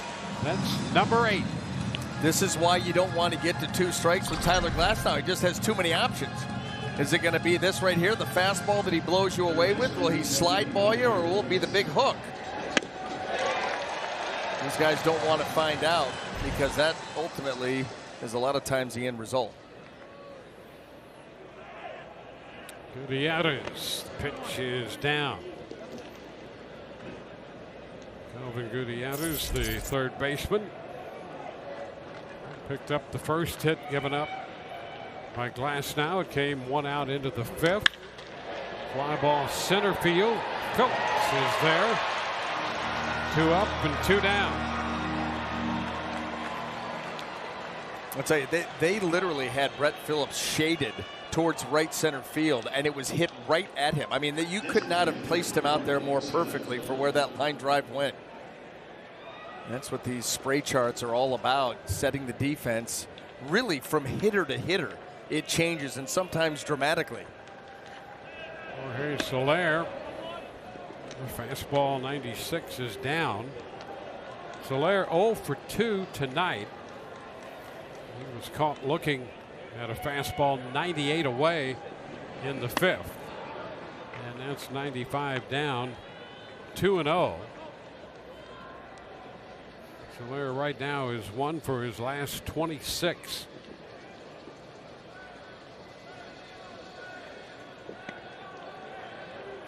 there's ball 3, 3-0. Soler with a lot of power. And a swing and miss guy. 3-0. And that is ball 4. So a 4-pitch walk to Soler. Only the second walk given up by Glasnow. So once he fell behind him 2-0, he was going to be very, very careful with him for the reasons that you talked about, Dwayne. That big power in a one-run game. Move on to the next guy. And a little chat on the mound. Kyle Snyder out there before they work to Mondesi. Well, Mondesi has the other hit off Glasnow. Struck out in the 3rd and singled with 2 outs in the 5th inning.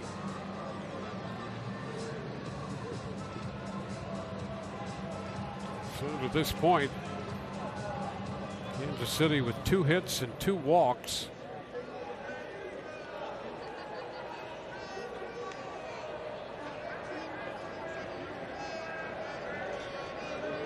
Mondesi takes over. That pitch looked pretty good. Ball 1.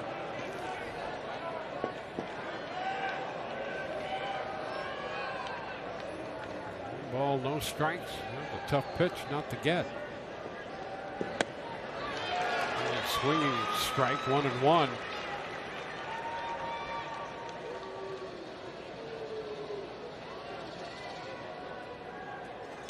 Mondesi with 2 doubles and 2 strikeouts last night. And now it's 1-2.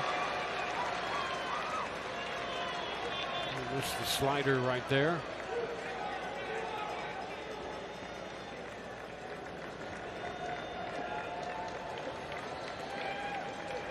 And the pitch, swing and a miss.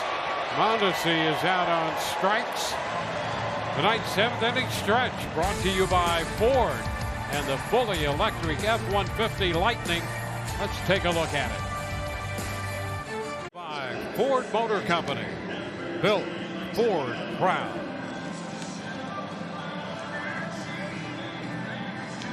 On to the bottom of the 7th inning. It's a 1-0 game. The Rays picked up the only run of this game in the 4th inning. We'll have Mike Zunino leading off in the bottom of the 7th inning, and Scott Barlow will be pitcher number 3 for Kansas City. Well, 24th appearance, 35 strikeouts in 24 1/3 innings. Has a big fastball averaging around 96 miles an hour, a slider, and a curveball to go along with it. Zunino misses the slider. First pitch, strike 1. And he's very fond of that pitch. Despite the fact that he's got the fastball that sits at 96, 97, that slider usage higher than that heater. Did he go? Yes, he did. That was a fastball in the mid-90s.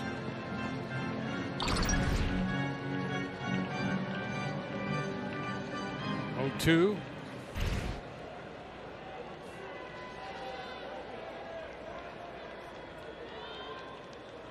And the breaking ball. How about that? Slider, fastball, curveball.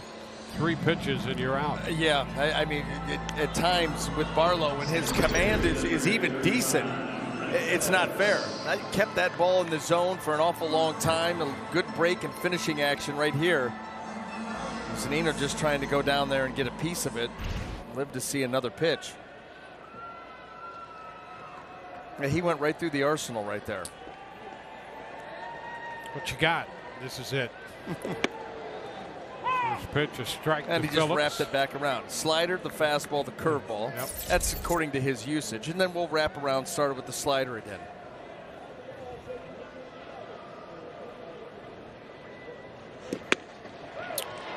And a little late at 95. If we're following trends, you got to go curveball here, right? One would think. It was slider, fastball, curve, slider, fastball, and here we are again. Oh, look at the fake shake. And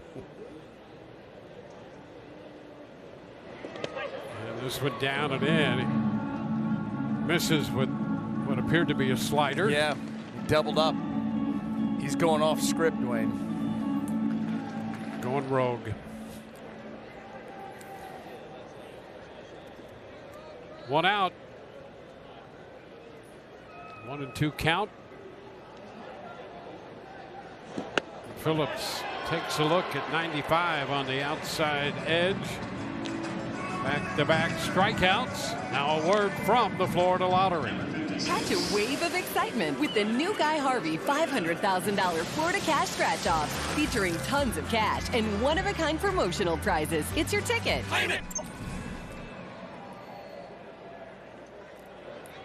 Now back to the top of the order. Randy Arozarena.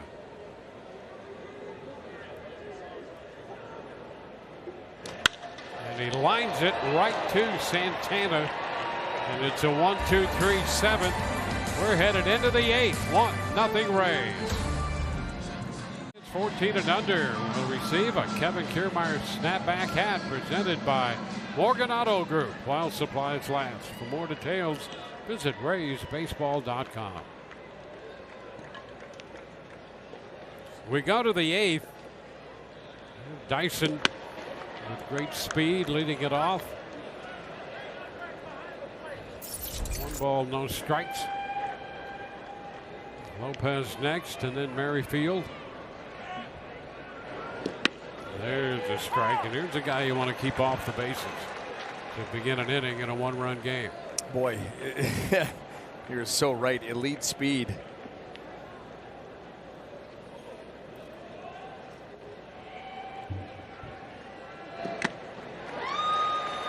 This is the fastball up in the zone.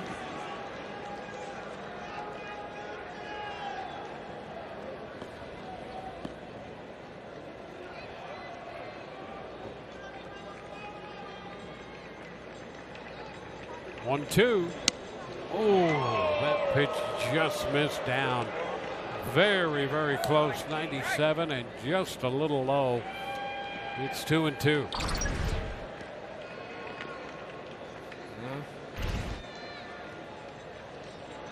Ground ball. And the throw to first going to be in time. Well, the Rays had Wendell over there. So Dyson is out number 1. And boy, very important to get that guy. Coming up tomorrow, Rays Live pregame show presented by your local Honda dealers. Shane McClanahan, we'll hear from him. And Doug Wechter will demo what power pitching is all about. It all begins tomorrow on Rays Live, the pregame at 12:30.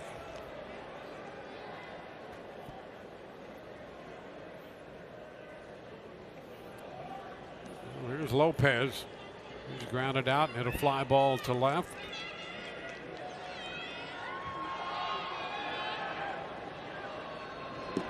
And there's a strike that breaks a little streak of 5 consecutive first pitches being out of the zone.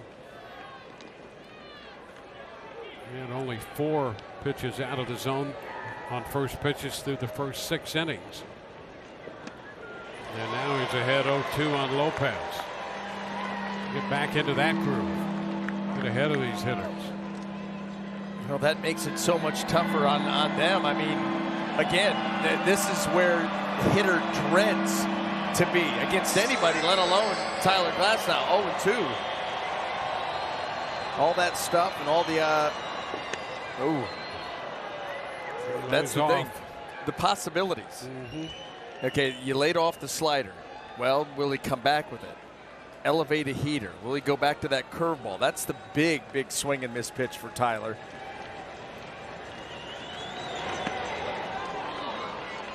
And to take down, it's 2-2.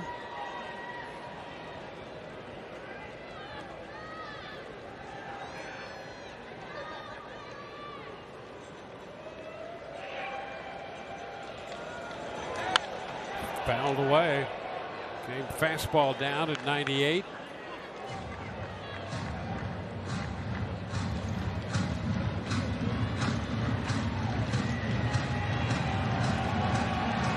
Nine strikeouts.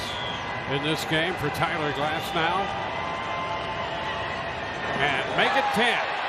Breaking ball in the dirt. Zunino down to first. De Lopez is out. 2-3 to complete the strikeout on the breaking ball, and that's 10 strikeouts for Glasnow. Well, went back to that curveball. How about that? He gets the swing on the breaking ball that bounces in front of the plate. That's how deceptive that pitch can be.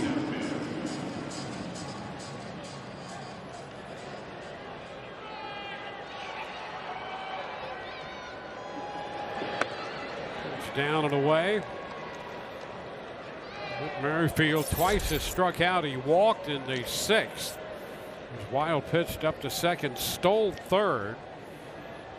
He is the only runner to reach third base for Kansas City tonight. And that's a strike, and he didn't like that call. 97. He thought the pitch was low, and it might have been.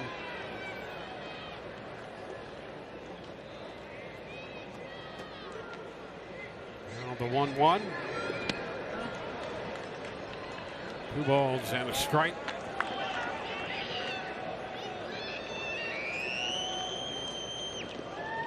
Well, the Rays starting this game 30-20, up by a half game on Boston in the AL East.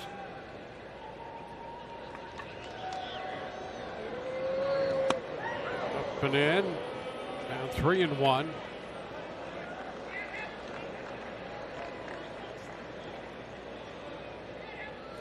Boston, their game at Fenway rain delayed right now, top of the 7th, with the Red Sox leading the Braves 7-4. There's a strike and the count is full. 3-1 fastball runs into 3-2.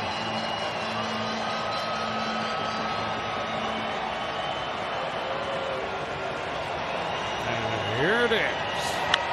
A liner, base hit. A couple of hops out to right. Margot up with it. And Merrifield has a 2-out single. Now we'll get Santana up there. Hit number 3 allowed by Glasnow tonight. 10 strikeouts, 2 walks, 3 hits. Well, and now that Rays bullpen starts to move around a little bit. Santana nothing of 3. And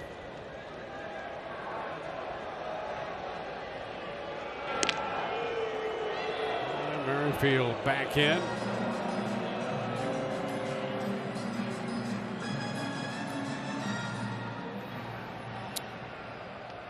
Well, action in the bullpen. Claire Eisen gets up.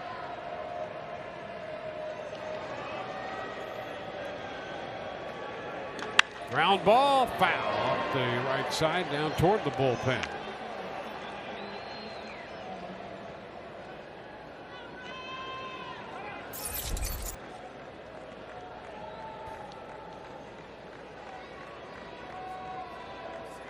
Glasnow with 98 pitches so far.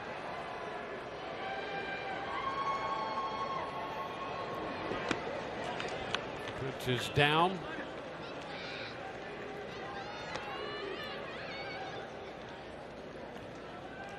Rays scored their run in the 4th inning, driven home by Mike Zunino. Rays converted a walk into a run. Now a 2-out single in the 8th by Kansas City. Merrifield is the runner.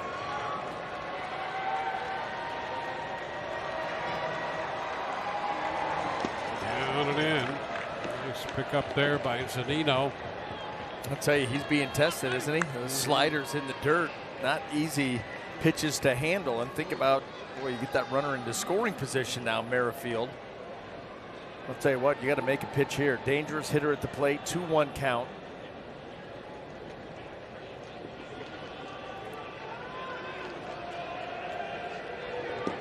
And there's a strike, 96. Pitch on the outer part of the plate. Here it is. Around the letters. Yep. I mean, that's right there in the zone. Mike Zunino helps it out even more, taking it to the middle of the plate. The 2-2, runner goes, swing and a miss, fastball. He fired that one right by him. Santana's out of there on strikes. Kansas City with a hit, the man left. We go to the bottom of the 8th. 1-0 Tampa Bay. $500,000 Florida cash scratch-off. Let's enter the Trucks, Bucks, and Trips promotion for once-in-a-lifetime prizes. The Florida Lottery. Your ticket, claim it. Must be 18 or older to play. Play responsibly. Josh Staumont, the new pitcher, and Yandy Diaz will be the first man to face the Kansas City right-hander.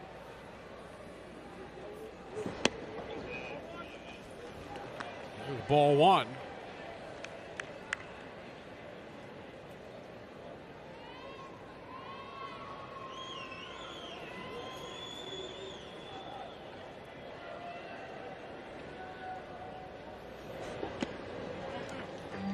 Nothing.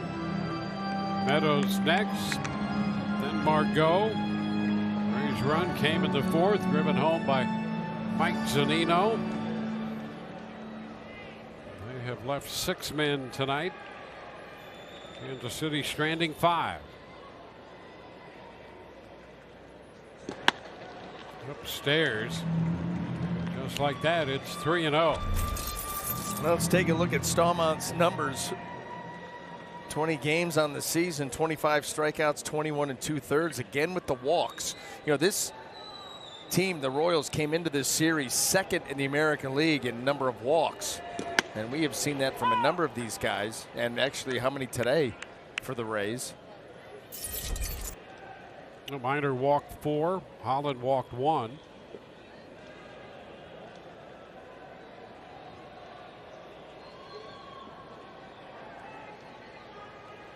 Three-one count.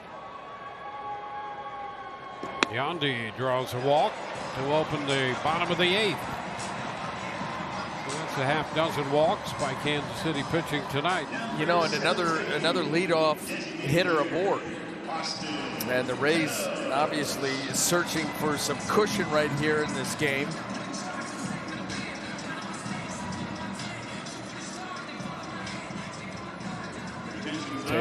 Diaz going to be lifted. Taylor Walls will run for him. So the Rays put some speed aboard.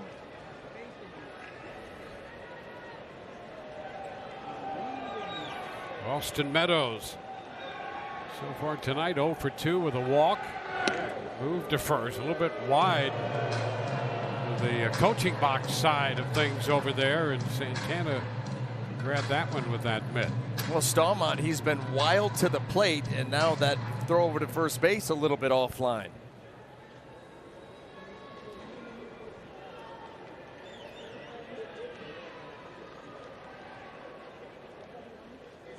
Meadows fouls it back. Strike 1. Well, he showed you right there, he can be quick to the plate. That wasn't so much a modified leg kick than a true slide step. Just pick it up and put it down. Tell you, that's what right-handers have to do, especially if you're going to pitch towards the back end of games, especially like this. I mean, it's a one-run game. You cannot afford to let Walls swipe second, so you've got to be quick to the plate.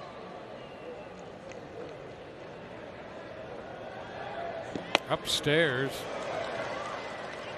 And it's 1-1.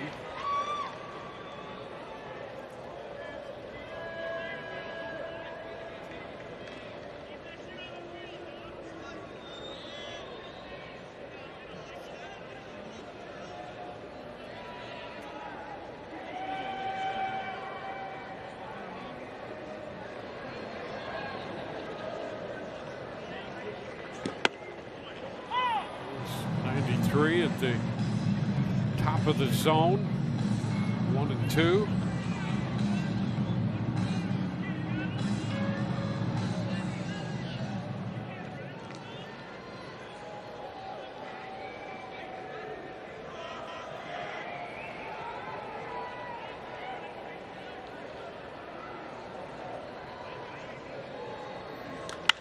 There's a shot back into right. It's going to hang up, though, and be caught by Merrifield.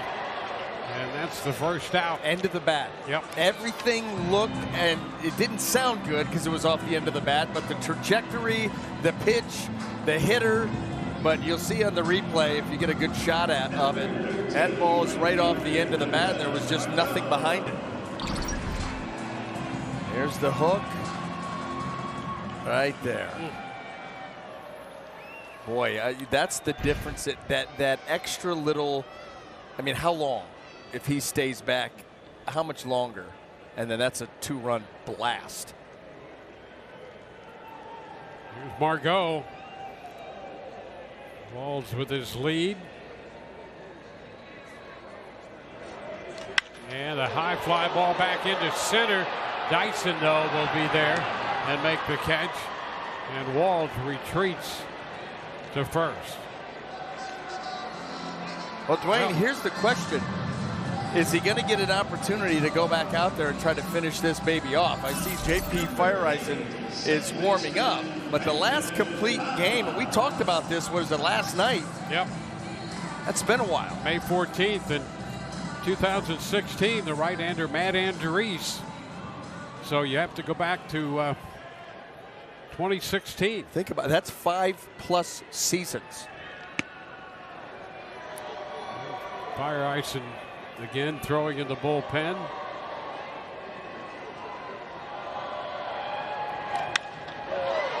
Brandon Lau sends a high fly ball into center, back to the track, caught by Dyson.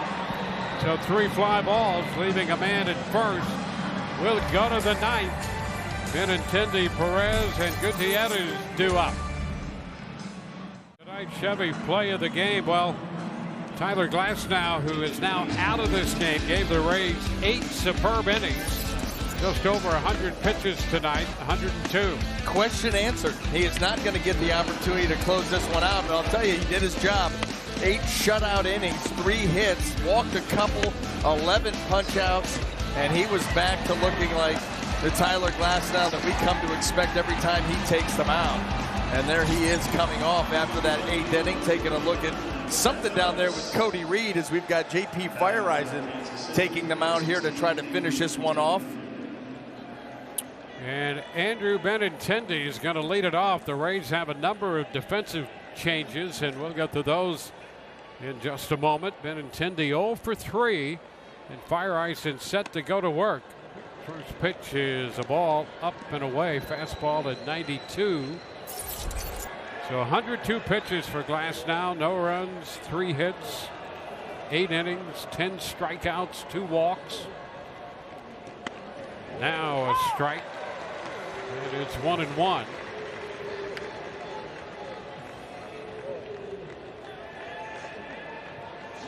Benintendi 0 for 3 against Glasnow. That's foul back.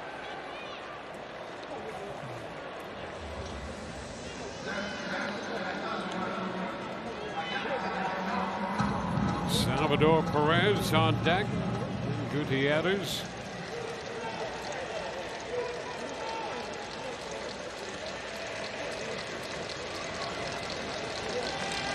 And he stays alive there, just getting enough contact to foul that one. A flick of the wrist to spoil that pitch. Perez waiting on deck. Rays with Brasso now at first. Lau at second. He's stationed in short right. Walls, the shortstop's on the right field side of second. Wendell alone on the left side of the infield. Pitch is up. 2-2. Well, fastball, slider, and a changeup. We talked about his delivery, that little drift, and then fires late.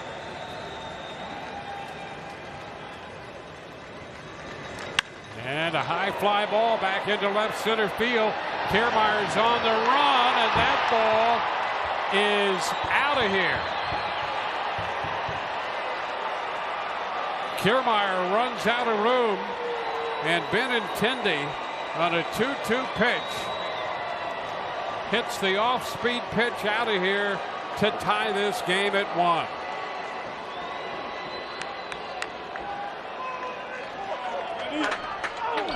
Well, the Rays had been robbing Benintendi all series long, but not here. That changeup stayed right in the middle of the plate. Benintendi was not fooled at all, and he put a pretty swing on that pitch. Here's Perez. And that's a cut and a miss. Well, 8 innings of shutout baseball for Tyler Glasnow, and 1 swing of the bat by Benintendi makes it a 1-1 contest.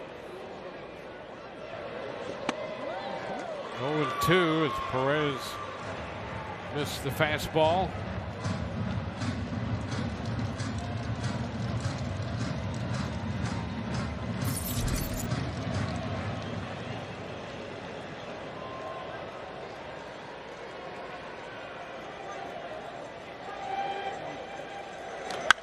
High, towering fly ball, not too deep to right. Margot is there to make the catch. And that's out number 1. Margot, who started it right, still out there. Kiermaier, we saw him run out of room on the home run by Benintendi. Kiermaier in center, and Phillips had moved over to play left.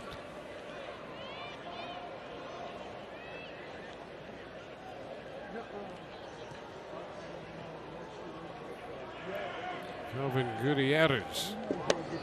He misses the slider. Strike 1.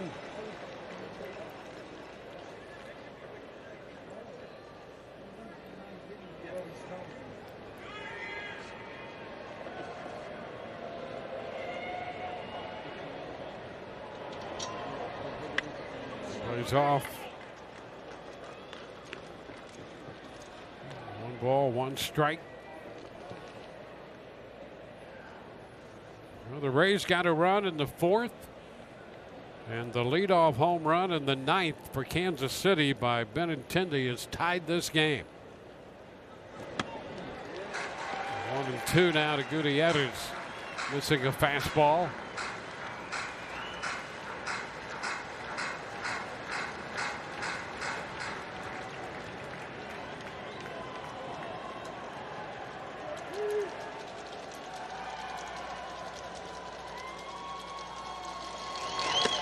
Up and away, 2-2. You saw that shot a moment ago of Hill and Glasnow, both pitching magnificently, actually. Hill suffered the loss last night. Glasnow will not figure in this decision. Into center field. That ball will carry to Kiermaier. So 2 outs now.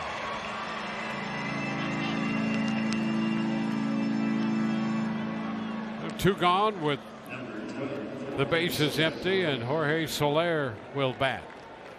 He's another guy with power. He's been a combination of a swing and miss guy with big power. Struck out in the 5th. He walked in the 7th. One of just 2 walks allowed by Glasnow. Fire Ison's pitch is wide.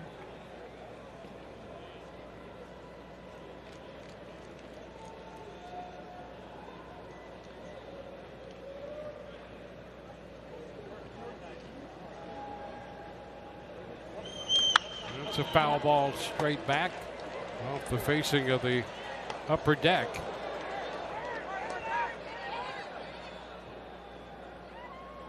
A 1-1 count.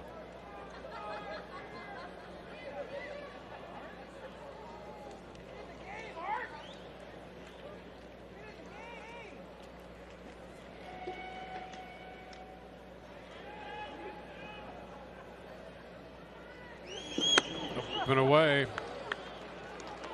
2 balls and a strike.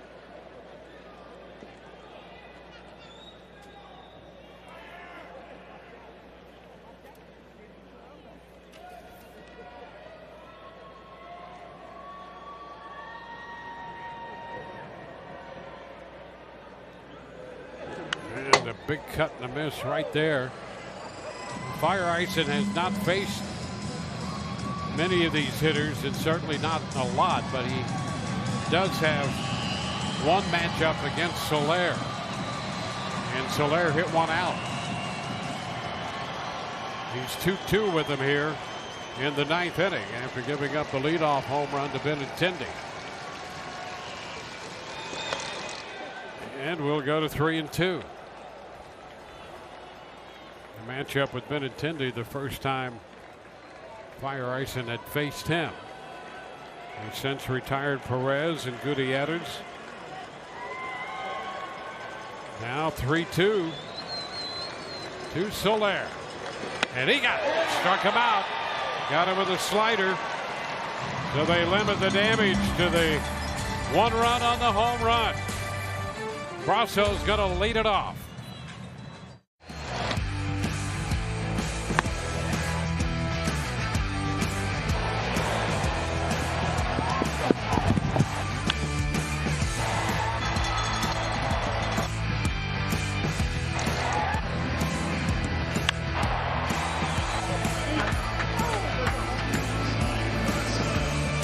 Rays baseball on Bally Sports is presented by Baycare. Well, an outstanding performance by Tyler Glasnow. 8 innings, no runs, 3 hits, 10 strikeouts, a couple walks. Benintendi hit the game-tying home run in the ninth. The Rays come in to hit in the bottom of the ninth. Mike Brasso will face the left-hander Jake Brentz, pitcher number 5 for Kansas City. The Rays saw him for an inning and a third last night. Yeah, and he was pretty nasty too. Got it done. Big fastball. You did see when you saw his took a look at his season numbers. He's another guy with a higher walk total than you would like coming out of that pen late in games. So command can at times be an issue. And he misses wide. So a couple misses on the first 2 pitches. Brasso has walked 3 times tonight.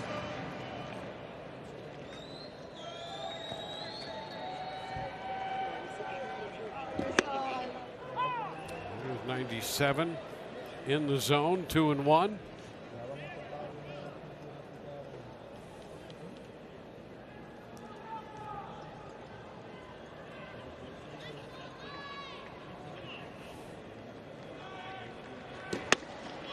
Now 2-2. Brentz last night faced Margot, Diaz, and Lau, and then Wendell. 4 men got them. Let's take a look at this pitch. I had it right there on the edge and called it close.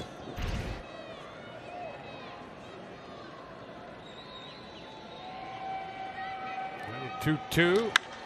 High fly ball into center. And Dyson is right there waiting and making the catch.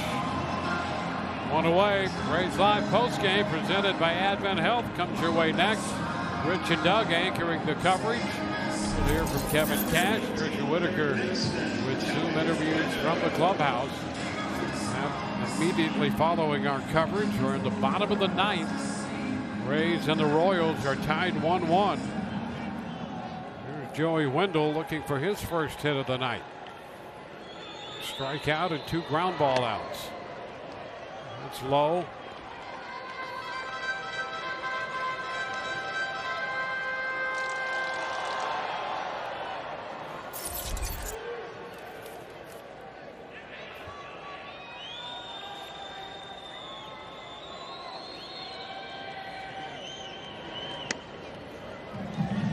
Two balls, no strikes.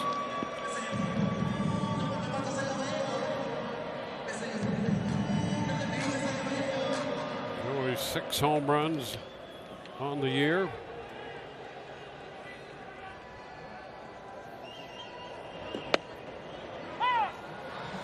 It's 2 balls and a strike.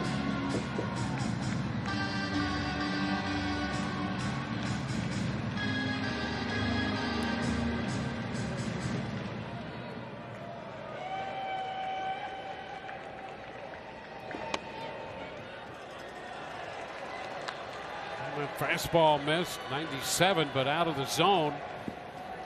3-1 the count.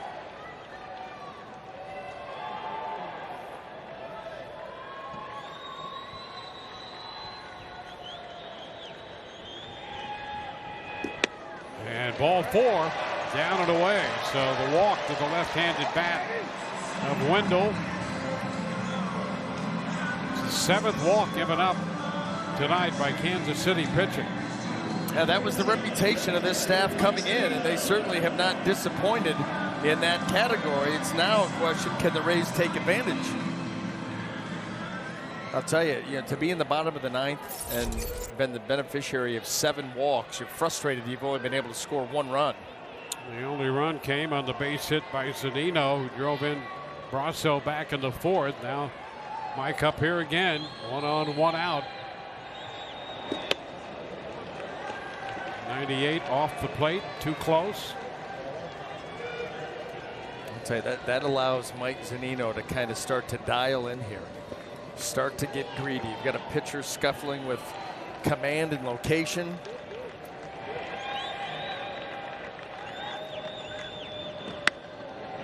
And he's looking for the zone there and missed it.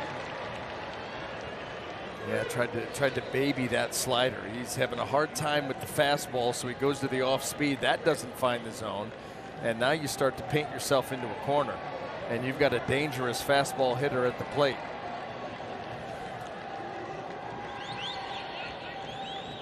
Two-0 pitch to Zunino. And there is ball 3. 97 misses. Yeah, and it's a borderline pitch. But when you've been missing with regularity, that you're not going to get it. And now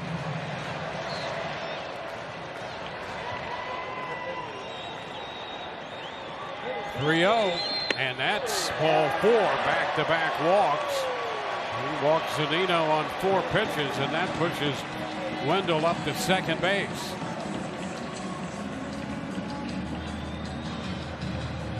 So a trip to the mound for Cal Eldred, their pitching coach. Brent Phillips is due up.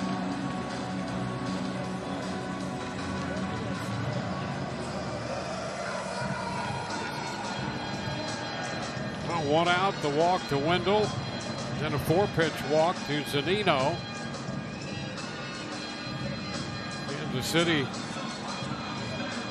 taking some time with this conference on the mound, and Chris Siegel out there to push it along.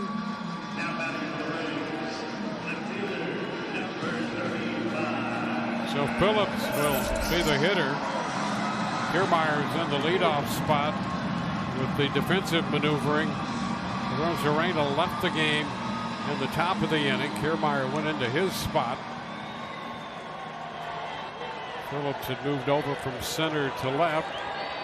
Started in center, hitting out of the 9th spot. And the pitch is a strike. A slider in there to begin the sequence.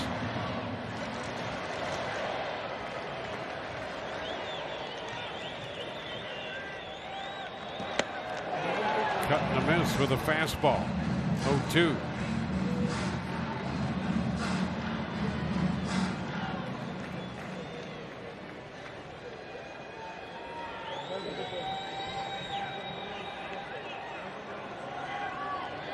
Phillips is out on strikes. A couple fastballs to finish him. That one at 97. So 2 outs with 2 men on in the bottom of the 9th inning. Here it is, 4-seamer, top of the zone. 1-2-3. Started him off with the breaking ball, which you can see him mount that to Salvador Perez out there on the mound. First pitch breaking ball, and then the hard stuff, and that at bat is over. Here's Kevin Kiermaier, his first plate appearance tonight.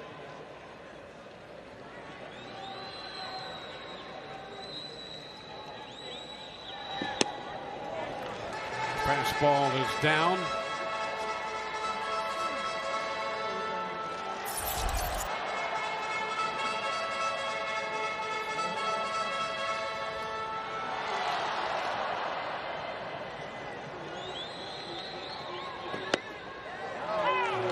strike at the bottom of the zone. 98. It's 1-1.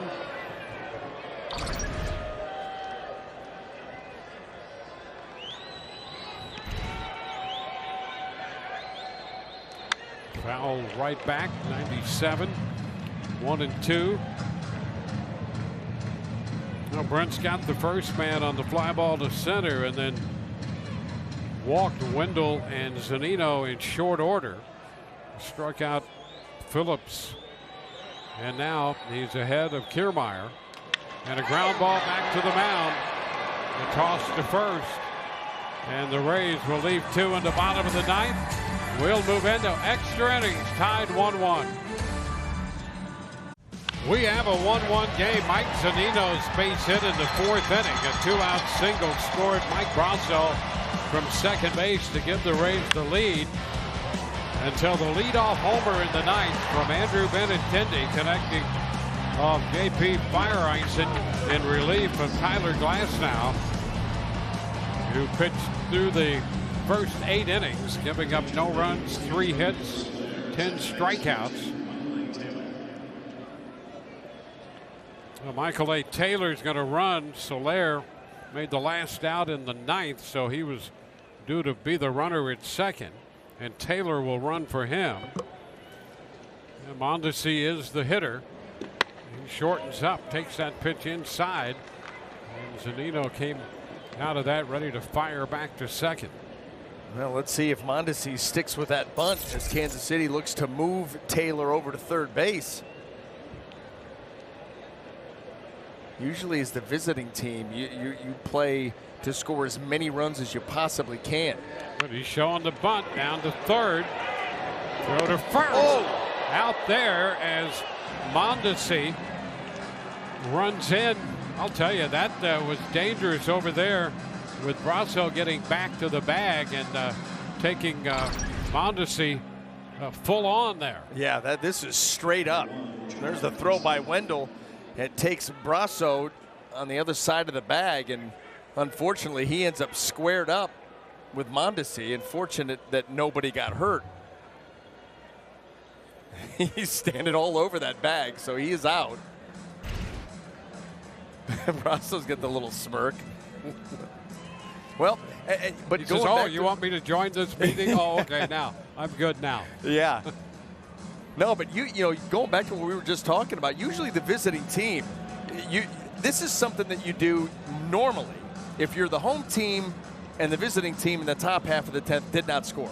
Now you bunt them over, try to play for that 1 run. Right now the Royals are playing for the 1 run.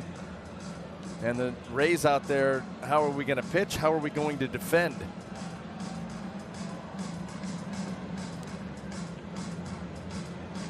Well, they have Taylor with some speed down at third, 1 out. Dyson at the plate. He has great speed. And the Rays had that infield come up. Well, anticipating because of the bunt. I mean, if they're going to be that aggressive in moving the runner, they're certainly going to be aggressive in sending him on contact. So the Rays are going to look to cut him off at the plate, cut Taylor off at home plate.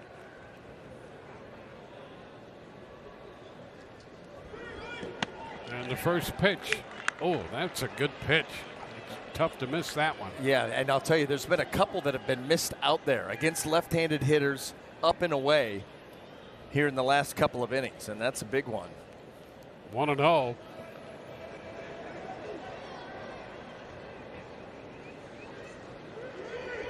And a cut and a miss.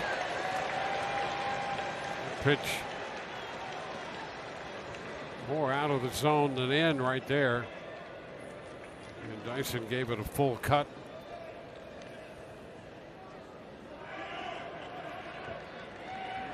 Taylor, the runner at third. He's there with 1 out, 10th inning. Fouled again, fastball up. Yeah, showing pretty good range with that elevated heater. And I don't know why you'd go away from that. You could probably take it up a little bit more and take advantage of Dyson's aggressiveness. You put yourself in good position here for the punch out, which is what you really need.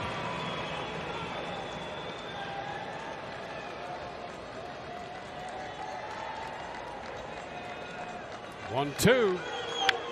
Tapped foul. Came with the off speed there. Yeah, thankfully it was a foul ball. I'd go right back up with that fastball. I would elevate that fastball up above Dyson's swing.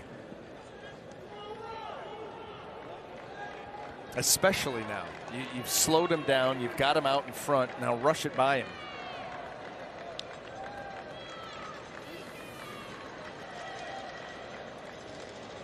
One, two. Up too high. And it's 2-2. Too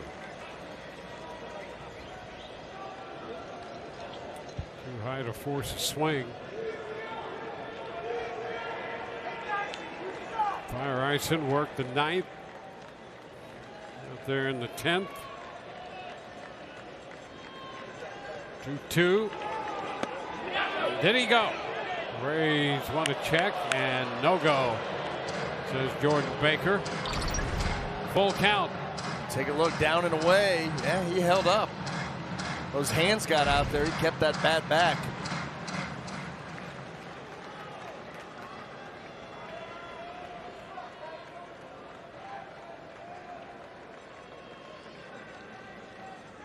Three-two to Dyson. It's a pop fly, short center. Kiermaier's coming on to make the catch. A tag, start of a move, and then the stop by Taylor. He'll stick it right there at third base. Yeah, not nearly deep enough. You're not going to challenge Kiermaier's arm. The only thing that you're going to do is Taylor's going to bluff, and maybe Kiermaier airmails one. That was the only chance of scoring right there. And pops that ball up in shallow center field. Here comes Kiermaier. And you're not even going to think about that. So 2 outs.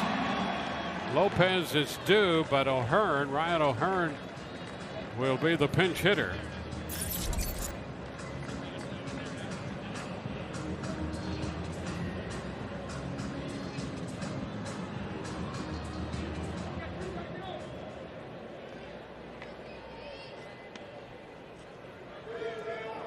Two gone with a man at third.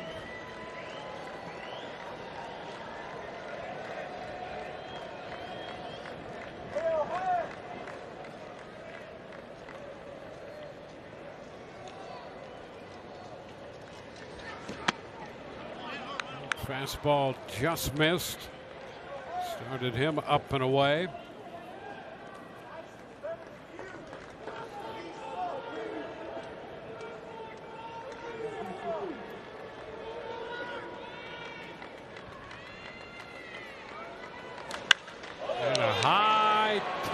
Fly ball. Kiermaier in center is there, and he's got it to retire the side. Runner left at third. Taylor Walls to lead off when we come back. Tyler Zuber is going to be the new pitcher for Kansas City, making his 17th appearance, 0-1 with a 5.65 ERA. Well, and another one, Dwayne, with the walks. 9 walks and 14 in the third inning. I'll tell you, these Kansas City relievers, they've got good stuff, but they're not afraid to miss spots and walk guys. And right now you just wonder if this is where the Rays go out there and try to move Kiermaier. You got speed out there at second base, a guy that can handle the bat there at the plate in Taylor Walls. Do you smell bunt? Absolutely. You do what Kansas City did. Yeah, Kevin Kiermaier, the base runner at second. Tyler Walls can handle the bat. The young infielder. Kansas City expecting the bunt, and no bunt. A high fly ball back into deep center. Dyson will look up and make the catch on the track. A tag. Kiermaier's going to go to third. Well, it's a sacrifice, an old sacrifice of another strike. That used to be a sacrifice fly. It did. And then they changed it. You know, you had to score a run to get a sacrifice fly. But it gets the runner over, and that's the main thing. That's the bottom line. Taylor Walls put a very good swing on that hanging changeup by Zuber. Gave it a ride. It's going to end up a little bit short, but it's going to get Kiermaier over to third. He was actually rounding third, thinking maybe if something went awry. And Wall's getting some congratulations by all of his teammates. They look at it as a sac fly. Absolutely. And there was a time in this game when it would have been. But it gets the job done, and that's the most important thing. So with Kiermaier at third, Meadows they're going to send him to first base. They'll wave him down there on the intentional pass.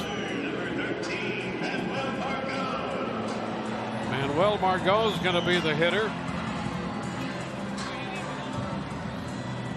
So the Rays find themselves in a chance to end this one.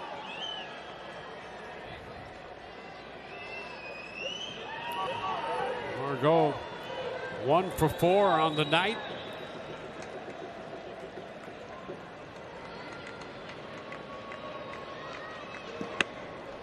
And the pitch is a strike.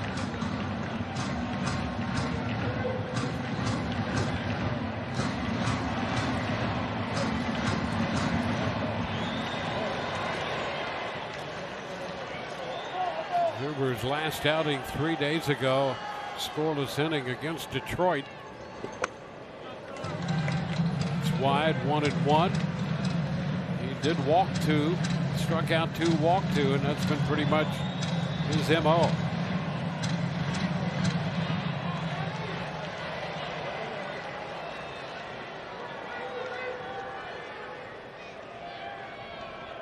And a ground ball into right. Base hit, Rays win it. Kiermaier crosses the plate. Manuel Margot right through the open right side of the infield between first and second. And the Rays win this one in 10. It's a 2-1 final. I'll tell you what, Dwayne, when you bring the infield in, you limit range. And so if it's not hit right at somebody, it's going to sneak through, and that's exactly what it did. Margot got a pitch to handle out over the plate. They win it in 10. Great night for Glasnow. He's not going to figure in the decision. We saw a shot of him right there a moment ago, and here's the winning base hit by Manuel Margot. Yeah, the first career walk-off hit for Margot. Well, and what a way to get it. Zuber wanted that pitch in to try to jam Margot. He left it out over the plate. That's simple. Now the Rays get back to the winning side of the ledger after seeing their 11-game winning streak end 2-1 last night. They win this one by a score of 2-1 in 10 innings. Margot's 29th run batted into the year. And a team effort by the Rays to come away with this victory. And Fireisen will get the win after being touched for the home run by Benintendi in the 9th. He worked the 9th and the 10th. So it's a 2-3-0 with 10 left for the Rays. 1-4-1, 6 men left for Kansas City. 2-1, the Rays win it in 10. Let's go downstairs to Tricia. Manuel, in the 10th, you deliver, you get the job done. Take me through how you were able to do that after Taylor Wallace was able to move KK up to third. Hiciste buen trabajo ahí al final. Explica un poco después de que KK se fue a tercera después de del sacrifice de T-Walls. Yo digo que T-Walls hizo muy buen trabajo ya que pudo mover el corredor. Esa era la encomienda de él, tratar de mover el corredor, y eso fue lo que hizo. Y KK hizo muy buen trabajo de pisar temprano. No, I think he did a really good job of attacking the zone early and just getting the runner over. You know, tremendous job in his part of playing the game. I was going to say, Taylor Wallace, how crucial and key was that, and how impressive has he been in his start with the Rays? ¿Qué has pensado de cómo ha jugado Taylor Wallace desde que lo han llamado para las grandes ligas? Tremendo, tremendo. Tú sabes que uno su primer turno, mayormente a todo el mundo le ha tocado eso. Uno se encuentra un poquito nervioso, pero él ha hecho muy buen trabajo. He's done a tremendous job. I know everyone's first few at-bats in the big leagues are usually pretty nerve-wracking, but he's been a great job in the role he's been in. How badly did you guys want to get that done, especially after what Tyler Glasnow did today? ¿Cómo queríamos ganar ese juego después de lo que hizo Glasnow hoy? Tremendo trabajo. Hay que darle todo el crédito a él. Pudo mantener la ofensiva de ellos apagada, ya que nos empataron el juego en el noveno, pero eso no implicó nada, pero ya tuvimos la victoria. No, he did a tremendous job. You got to give him all the credit. He held their offense up until, obviously they got that run in the 9th inning, but he did a tremendous job the entire game. Thank you so much, guys. Dwayne NBA, the man of the hour, Manuel Margot. Back to you guys. Thank you very much. Absolutely. Rays with a couple extra inning wins in the Toronto series. They win it 2-1 in 10 innings against Kansas City tonight. For Brian Anderson and the rest of our crew, Dwayne Stats, great to have you aboard. Hope you've enjoyed the telecast. Rays Live, the post game, comes your way next. We'll see you tomorrow afternoon.